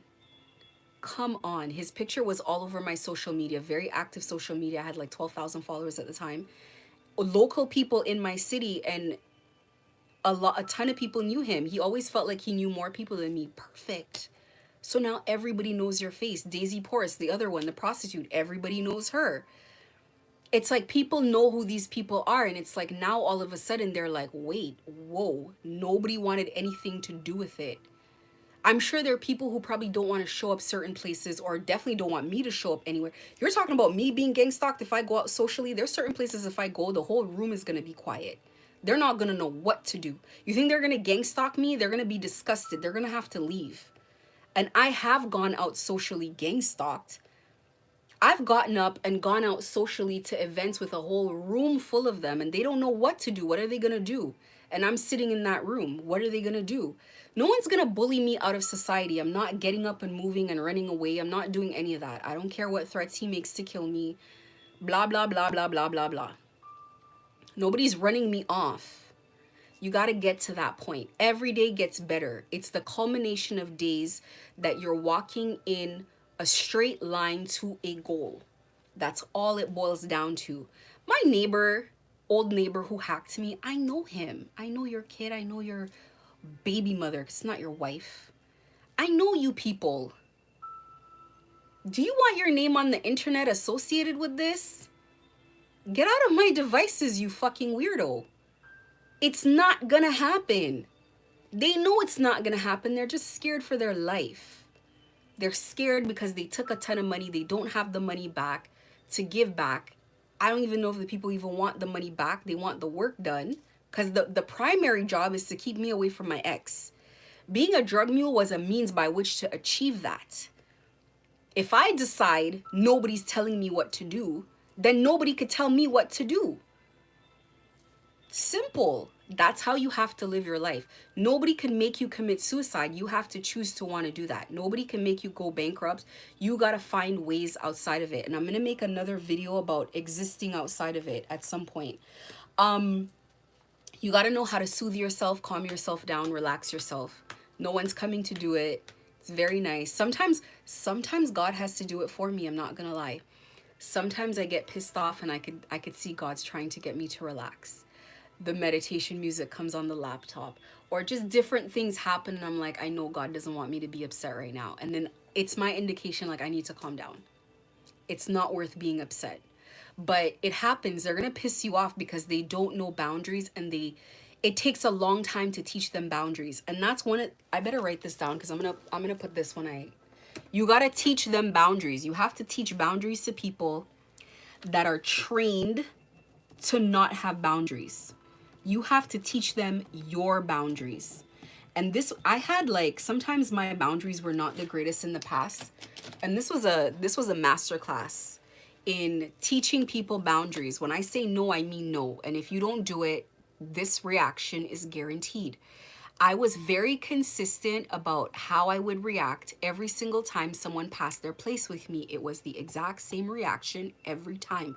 Maybe it might not be the exact same action, but the reaction is hostile, more hostile than necessary. If I feel like I could get my point across with like a level 5 reaction, I'm giving a level 10. He needs to be over there licking his wounds when I'm done.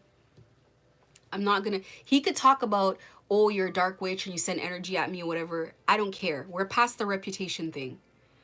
I don't care about any reputation. I'm beyond reputations. Thank God. It's like Doja Cat said it. She's like, I don't have to be famous anymore. You breathe a sigh of relief. Like, who the hell are these people?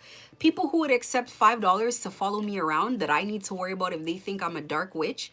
No, I'm going to send you your energy back. And you're going to see how you like it.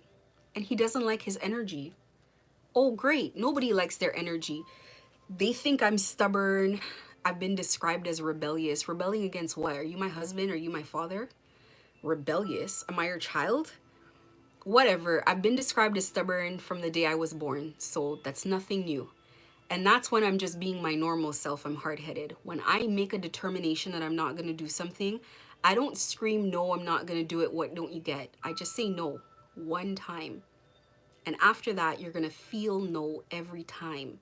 This man's name, face, pictures, everything is all over the internet.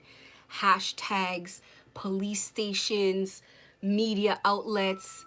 God, you could think every level of government, everything you could think of, every organization you could think of.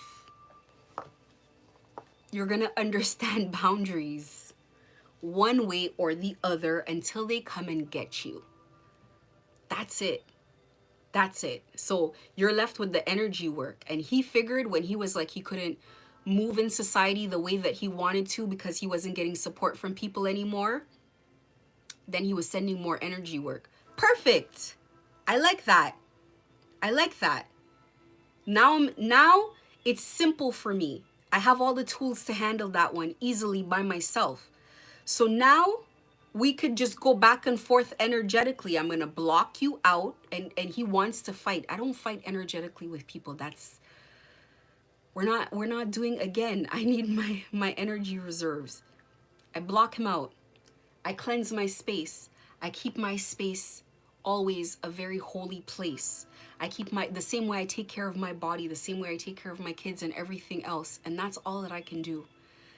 I don't care about anything. They used to, in the beginning, they drained themselves when I got out of their path. They were pissed off, but they drained themselves. It was 24/7. They committed themselves at 24/7. They're going to send energy work at me. 24/7, I was returning it. And I knew it was just a matter of time. I was like, it's either going to be 2 months, but 4 months max before they're depleted of energy and they don't want to do this anymore. When you get your energy returned, it's not ping pong. You don't send it back. Whatever you wanted for the other person lands squarely with you and it stays there. Now, how much of this stuff can you put up with? How much of this stuff can you take before you realize that you're creating a nightmare for yourself? And I told them that. You're creating your own nightmare, and it's better you create it than I create it, because my mind doesn't work that way to like think of what is the worst thing I could do to someone. I just wait for them to send the energy and I send it back. They know what the worst thing is to do because that's their profession. You think I could do better than the professionals? I just send it back and I call it a day and I go to bed. I sleep peacefully like a baby. That's it. That's why I started off with all my advice, always telling people how to take care of the energy side. That side to me is more difficult than physically being followed and monitored. I've come full circle with everything. I don't care about being hacked. I don't care about being followed. And I definitely don't care about energy work. What else do they have? You're going to block me working? People don't want their reputation further ruined in this city. People know what they did. They don't want to face me. If I spot one of them in public, they don't know what to do. They're like, are you waving at me after you gang stalked me? Because all I got to do is just be like, that's cartel. That bitch is cartel. Then what are they going to do? They're going to be like, and that's exactly what I do. I tell people they're cartel. I tell people that they're gang stalkers. I do it and I do it loud. I got this behavior from my mother. My mother's passive aggressive like this. My mother's a Capricorn too. My mother, if she has a problem with you in public, she won't like argue with you and make a scene, because Capricorns are covert with things. They're passive aggressive. They don't want to bring the fight to you. They want to do it behind your back. So you know what she'd do? She'd be like, she'd say something embarrassing, but she'd make sure that she'd say it loud so everybody would turn and look.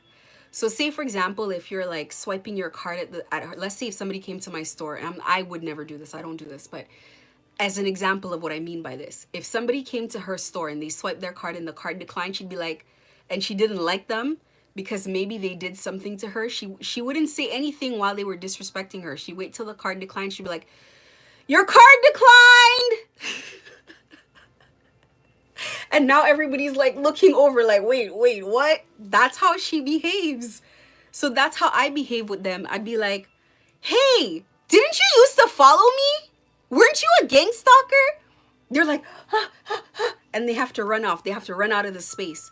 Yeah, because they didn't expect me to still be here. They thought that they would do it and nothing would happen for it. No, I'm still alive. I'm mentally sound. And people have to live with me walking around. Right now, he doesn't know what to do. Like, what should we do with this victim who's still here? This girl's not even a victim. It's like she survived it. She survived it, and she knows everything about us. She knows what we do. And now she's telling other people how to get out. Because there are people in there that are innocent people that don't deserve to be in there. That's the long and short of it. And because all the spell work didn't work and it's working on them, now they're calling me a dark witch. Anytime you send me your energy and I don't like it, I'm going to send it back. So there was a lot of energy. I could only tell the energy that was sent to me. Some things I could tell like what it could be about, but a lot of it I didn't know. So him being on drugs, that's something they wanted me to be on drugs. Him about to go to jail, he definitely sent me a lot of work for me to end up in jail. He knows it's coming. A lot of the things that they send you, when you send it back, and I just want to explain this. Let me explain how return to senders when you work with God. Part of the reason, it's not that I can't learn spell work, I kind of don't trust. I prefer to trust God to figure out what I need when I need it. There's some things I pray for and I don't get it right away because God knows when to give it to me. God knows the right time. Some things I don't get at all. Some things I get right away. So it just really does depend. Some things, God tells me that you need to pray for this.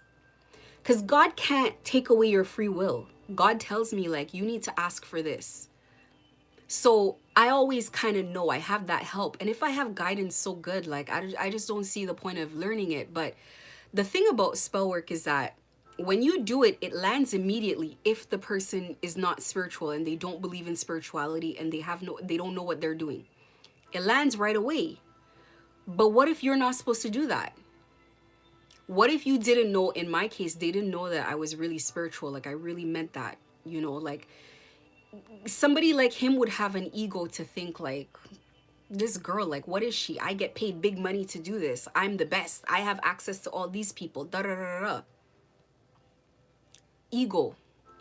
But it's like, God doesn't return everything right away. God doesn't just return it in the moment that you ask for it to return. God takes it away from you, but sometimes it's suspended and they wait for just the right moment for it to go back. Let me give you an example. So I moved and my cat falls in love with the neighbor's cat. The neighbors listen out for whenever we're in the hallway and they always run to their door and they come outside. And I thought it was kind of odd, but I was like, okay, whatever. And so you could tell they're kind of love bombing a bit. Like, they want to be cold. They want to be close to me. And I'm like, here we go again. But my cat is in love with their cat, which is a female cat. And she's a beautiful cat as well. So they must have sent, I know they were trying to get rid of my cats for a long time. They were trying to, like, unalive my cats for sure. He was very pissed off when I got cats. I felt it in my energy that he was annoyed because witchy people they don't like cats. Because the cats sense them. The cats like warn you that they're in your space, that they're in your energy, right? But not that I need that. I mean, I know when people are in my freaking energy. I can see them. So it's like, I don't care about, like, I got the cats because we love cats. That's it. But anyway, so as soon as those people decided to work with them, one day my neighbor told me that the cat died. And I was like, oh my God, that sucks. And he was like, it's so sudden and they don't really know, like, why. And like, they're still trying to figure out with the vet, like, why the cat died. It was blah, blah, blah. And in my mind, I was like, oh, I kind of knew why the cat, and I felt like that energy was not meant for their cat. I feel like it was meant for us. But because our environment is so clean round the clock, it's like energy is going to bounce off of us. It's not going to come in here. So the energy bounced off and I guess they caught it. But I think the reason that they caught it is because they shook hands with these people and they started working with these people. So they became part of the family, if you will. And, you know, for me, I feel like sometimes the work that they send is not returned right away. It's suspended. I can tell you guaranteed there's a bunch of work suspended in the air right now. And God just uses that work to return back to people when they need it. When they need it. I looked at my neighbor and I was like, I didn't say this to him, but I was like, you're lucky you got a warning and it hit the cat. And, you know, this is what sometimes your pets are for you, is they call them familiars, where, you know, they kind of take that bullet for you. And she's lucky she had a cat to take that bullet because, you know, could have been one of them. This is not fun stuff to play with. There was another time I was watching a video online and the video said something about, it said something and he got triggered because he's always on my devices triggering his own self.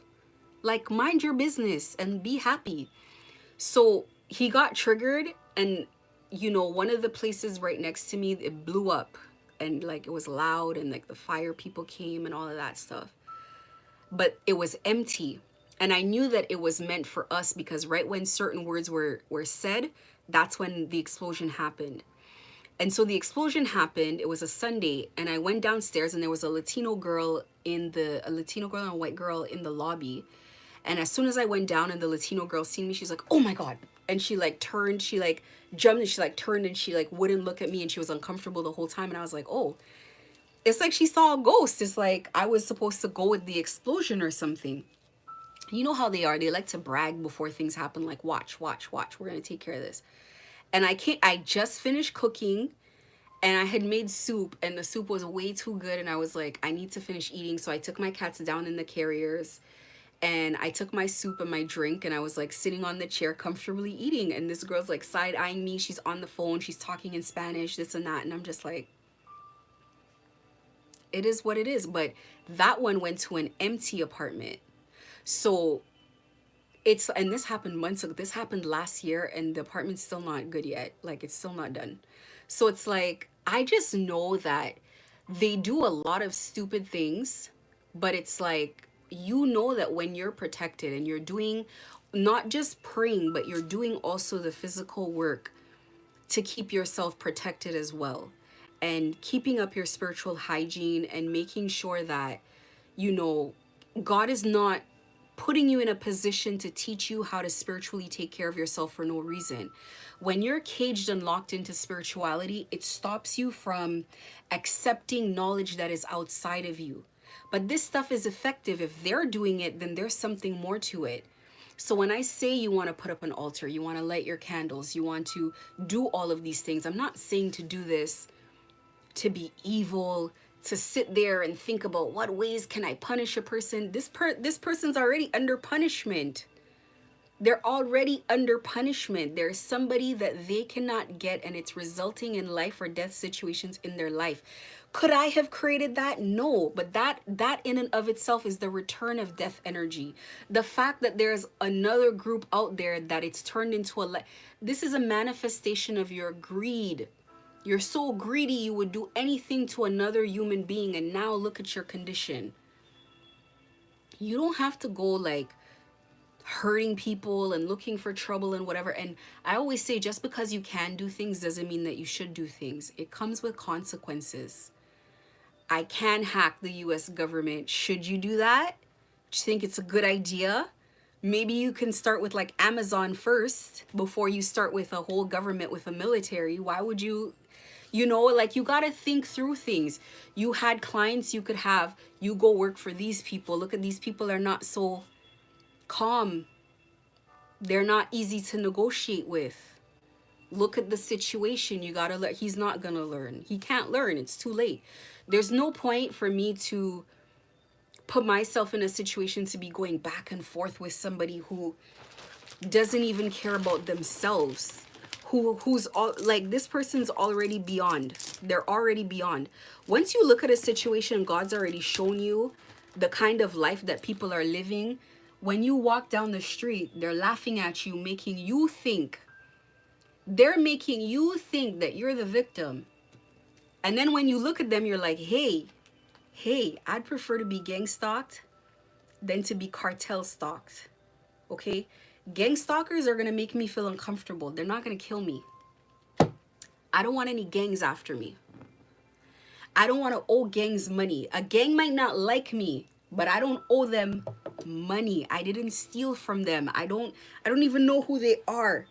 You see, this is the difference. Everything could be worse. Yes, you're being gang stalked, and there's people out there that owe, like, you know, the mafia money, loan sharks money, and they can't sleep, and there's always a worse situation. You just think gang stalking is the worst thing in the world, and there's so many situations that are so much worse and dire.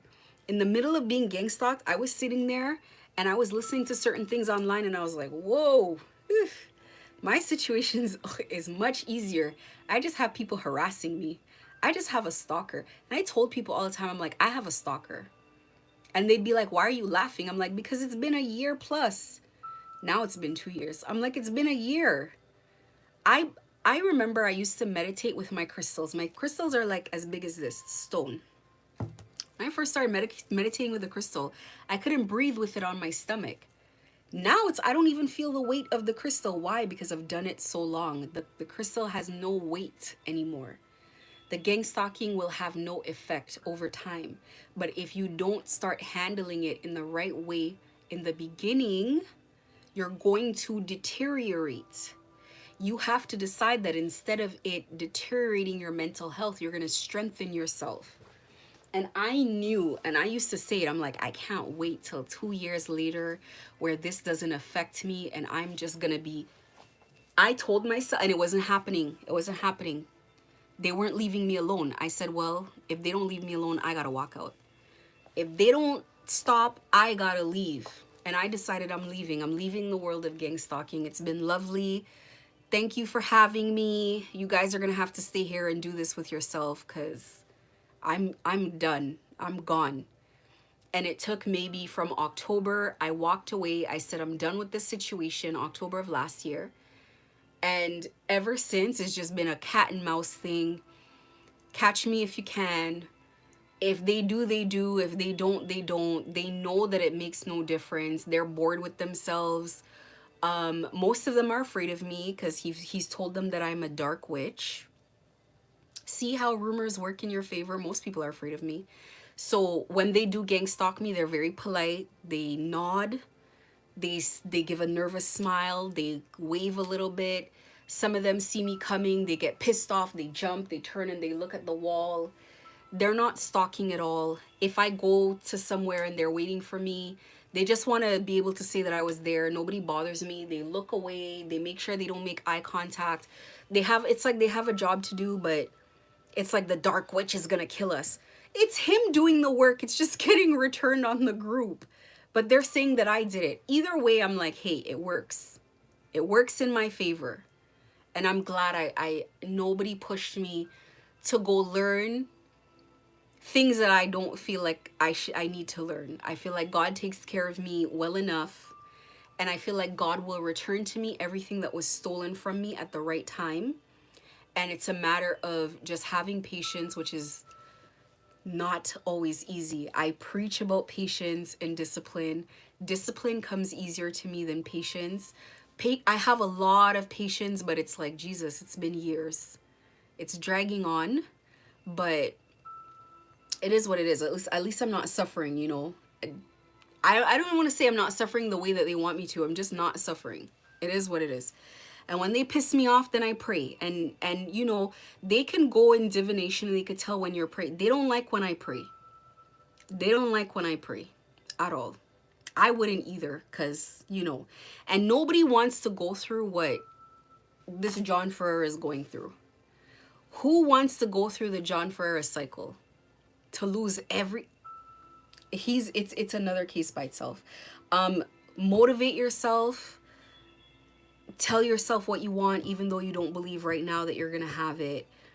When you first tell yourself what you want, you're gonna roll your eyes and you're gonna be a little resentful because you're going through this thing, depending on what your situation is. But the first step to achieving greatness is you gotta say it in your mind. You gotta say it out loud. You gotta write it down. You gotta focus on it. And every day it becomes a little more believable to you. And before you know it, you're winning silver at the Olympics. It's not gold, but you got there. And that's all it is. Everything comes from internal and not from outside of you, because there are always going to be energies outside of you fighting for your attention. If you take out gang stalking, there's going to be another problem. You take out that problem, is going to be another problem. Nigerians always say problems never finish. They never do. We're gonna be happy regardless. We're gonna eat regardless. We're gonna eat well regardless. We're gonna be gang stalked and we're gonna have a nice Thanksgiving dinner. We're gonna make plans regardless. We're gonna have a good time regardless. The enemy's always gonna form some type of new way, this new plan, new idea. I decide if I respond to it or not. I decide if I care or not. As long as I know energetically and spiritually, nobody could beat me. That's how I see it. Now, somebody might say it's an ego thing, but it's proven. They looked for some of the biggest occultists, the biggest spiritualists globally. You're not gonna beat me spiritually. That's it. That's how I see it. And I don't care about anything they try physically, because everything has to form spiritually first. And spiritually, I make sure that I'm okay. Everything as above, so below. I already know what I have up there. I already know who I have up there. You know, so that's how I see life. So for somebody to think that they're going to get to me, they're going to have to go through God first. And, you know, all those demons that I wrote, God made all of that. So I don't know what they could get that's stronger than God. What can they get that's stronger than creation? When God says yes, nobody else can say no. I don't care how much money you have. What is money to a God? What is money to creation? People in Brazil think I'm scared about Brazil. God will just open the whole earth in Brazil and swallow the whole house you live in overnight. You play with these energies, these are not good energies to be playing with. I don't play with God. I respect God first. And when all of these people were coming around, I was very shocked at the little respect that people had for God. And I was like, you guys are not scared? Shoot. Not me. I'd prefer to disrespect the cartel before I disrespect God. Not me. The kind of things that God undid, that those people did, and showed me she undid it. Not me. Not me. Not me. I don't play with God. You look at John Ferrer's life and you just see that you need to be respectful. You need to be, and maybe he didn't know God before and now he knows who God is. You need to be respectful. And you need to know yourself and know your place, because you've passed it. Oh my God. Every time I pull these cards, I'm like, so these are my spirit. I always read these at the end of these messages. Well, not always. Sometimes I slow down, but these are my spirit oracle messages. It's like messages from spirit, and I pull them. And okay, so this is what it says. Instead of pushing yourself so hard, stop, breathe, and reevaluate. You're doing enough even if it doesn't feel like it. Don't wear yourself out to the point of exhaustion. It is not worth it. Balance your time more wisely. I actually need this because I'm horrible with my routine. I'm still adjusting to like not working all the time. So I gotta figure that out.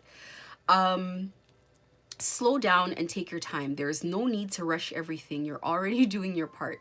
Trust that what belongs in your life is already making its way towards you in divine timing. I think anybody going through gang stalking really needs to hear that, because when you're being, my phone, I don't know what it's, let me hurry it up. But when you're going through gang stalking, you want the gang stalking to stop like yesterday. If the gang stalking stopped within 3 months, I would hate all of humanity. I would think people are monsters. If it stopped in 6 months, it would have stopped in the middle of a time where I wouldn't learn a ton of lessons. It stopped right at the time that God needed it to stop. I've learned things. I've come out healed. I don't hate people. I can go in public and still be respectful to people. I've gotten to a point where even there's a cordial respect between the gang stalkers and myself. I don't like people abusing me and disrespecting me. I don't like it. I don't like people hacking me. I don't like people passing their boundaries.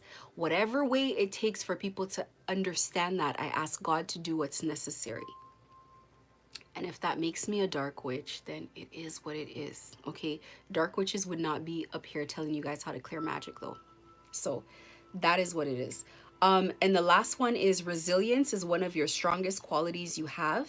It has gotten you through so many trials and tribulations in the past, and it will continue to do so. Lean on that inner tower of strength anytime that you need it. You've got this. I've reached my breaking point. Well, to be honest, I don't have a breaking point once I have a goal. Once my mind tells me I have a goal, I have a goal. But I've reached a point of very crazy levels of exhaustion and annoyance all the time. I usually just get really pissed off. Then I calm down myself. I go to sleep. I wake up the next day and I continue my day. I work on myself, my triggers, I heal. I look at where people have an opening to annoy me and I heal that thing quickly so that they don't keep tap dancing on it, because they like that. They're like, oh, she doesn't like when blah, blah, blah. Well, let's make it our routine to do it. And I've seen them do it over and over. So as soon as there is something that really gets under my skin, I heal it. Why do I not like that? Did something happen in the past? Is there a reason? Da, da, da. And then I heal it. I didn't like the gang stalking, worked over it. Didn't like the energy work, worked over it, and just continued going. And there's one last tip I'm going to give before I end this video. Oh, sorry. I forgot this. When you've energetically cleared your space, so you burn sage, you clean out the air, you have your crystals, little plants. So I have little plants, they cost like $7, $3, small things. Water it, put an ice cube on it once a day. You don't have to do that. You don't, it's not necessary, it's something I do. A pet like a cat, again, not necessary, something I do. They keep negative spirits are less likely to come around your space. So I've talked all about you set up your altar, or you have glasses of water kind of sitting around. Clear glasses give you a very good indication of the energy level in your space. I've talked about if you have a glass of water and you see bubbles in it, it means there's energy in your space that's negative energy. It needs to be cleaned. The energy in my space used to be so bad, the glass of water used to look like Sprite. It would take a week in the beginning, and then it went down more over time of cleaning the space so much that the bubbles would disappear out of it. Energy gets trapped in water, but it's a very good thermometer for you to know what energy is in your space, okay? After the space is nice and clean, you light one of these 7-day white candles. If somebody sends you energy while this is lit, it's in a glass so that it doesn't, you can sleep, you can go to work, you could come back and it's there. You put one of these on your altar. You can put little prayers on your altar that you've written down, and it's like an offering to God where God has access to it. The same place you put an offering to God of food. It's like our rule of thumb is if we eat at least once a day, we put an offering on the altar every day, even if it's just like a little bit of coffee, a little bit of tea. But it's like when we eat, it's like, thank you. Thank you for providing a meal. Thank you for still being here with us. Thank you for still enduring with us. Stay with us, stay close. And so it's like you wouldn't feed your family and exclude one person of the family, right? So you make sure that you add a little bit something and you say a prayer. Little bowl, doesn't have to be big. Little bit, little glass. Always fresh water. It's essential. It makes sure that there's protection roaming your house all the time.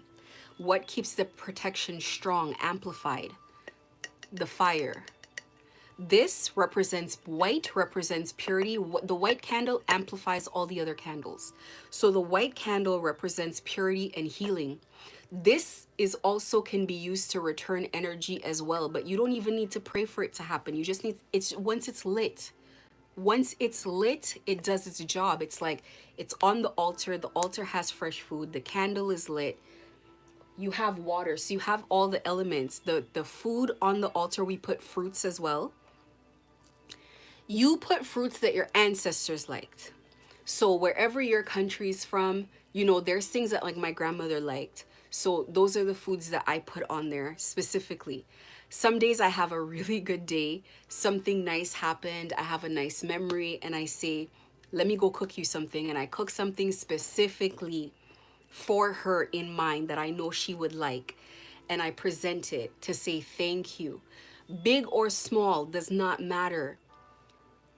Those small blessings, now that you're being gang stalked, you see that it's not guaranteed that you have these things. So it is important to be grateful for everything, everything that they do, because they are behind the scenes working hard.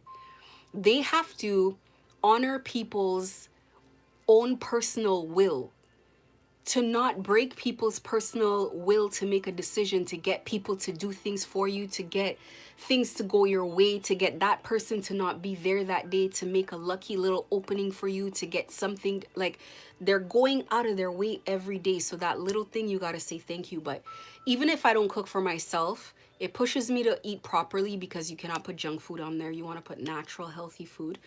But you have the 4 elements. So we have incense that we burn. You can buy these anywhere.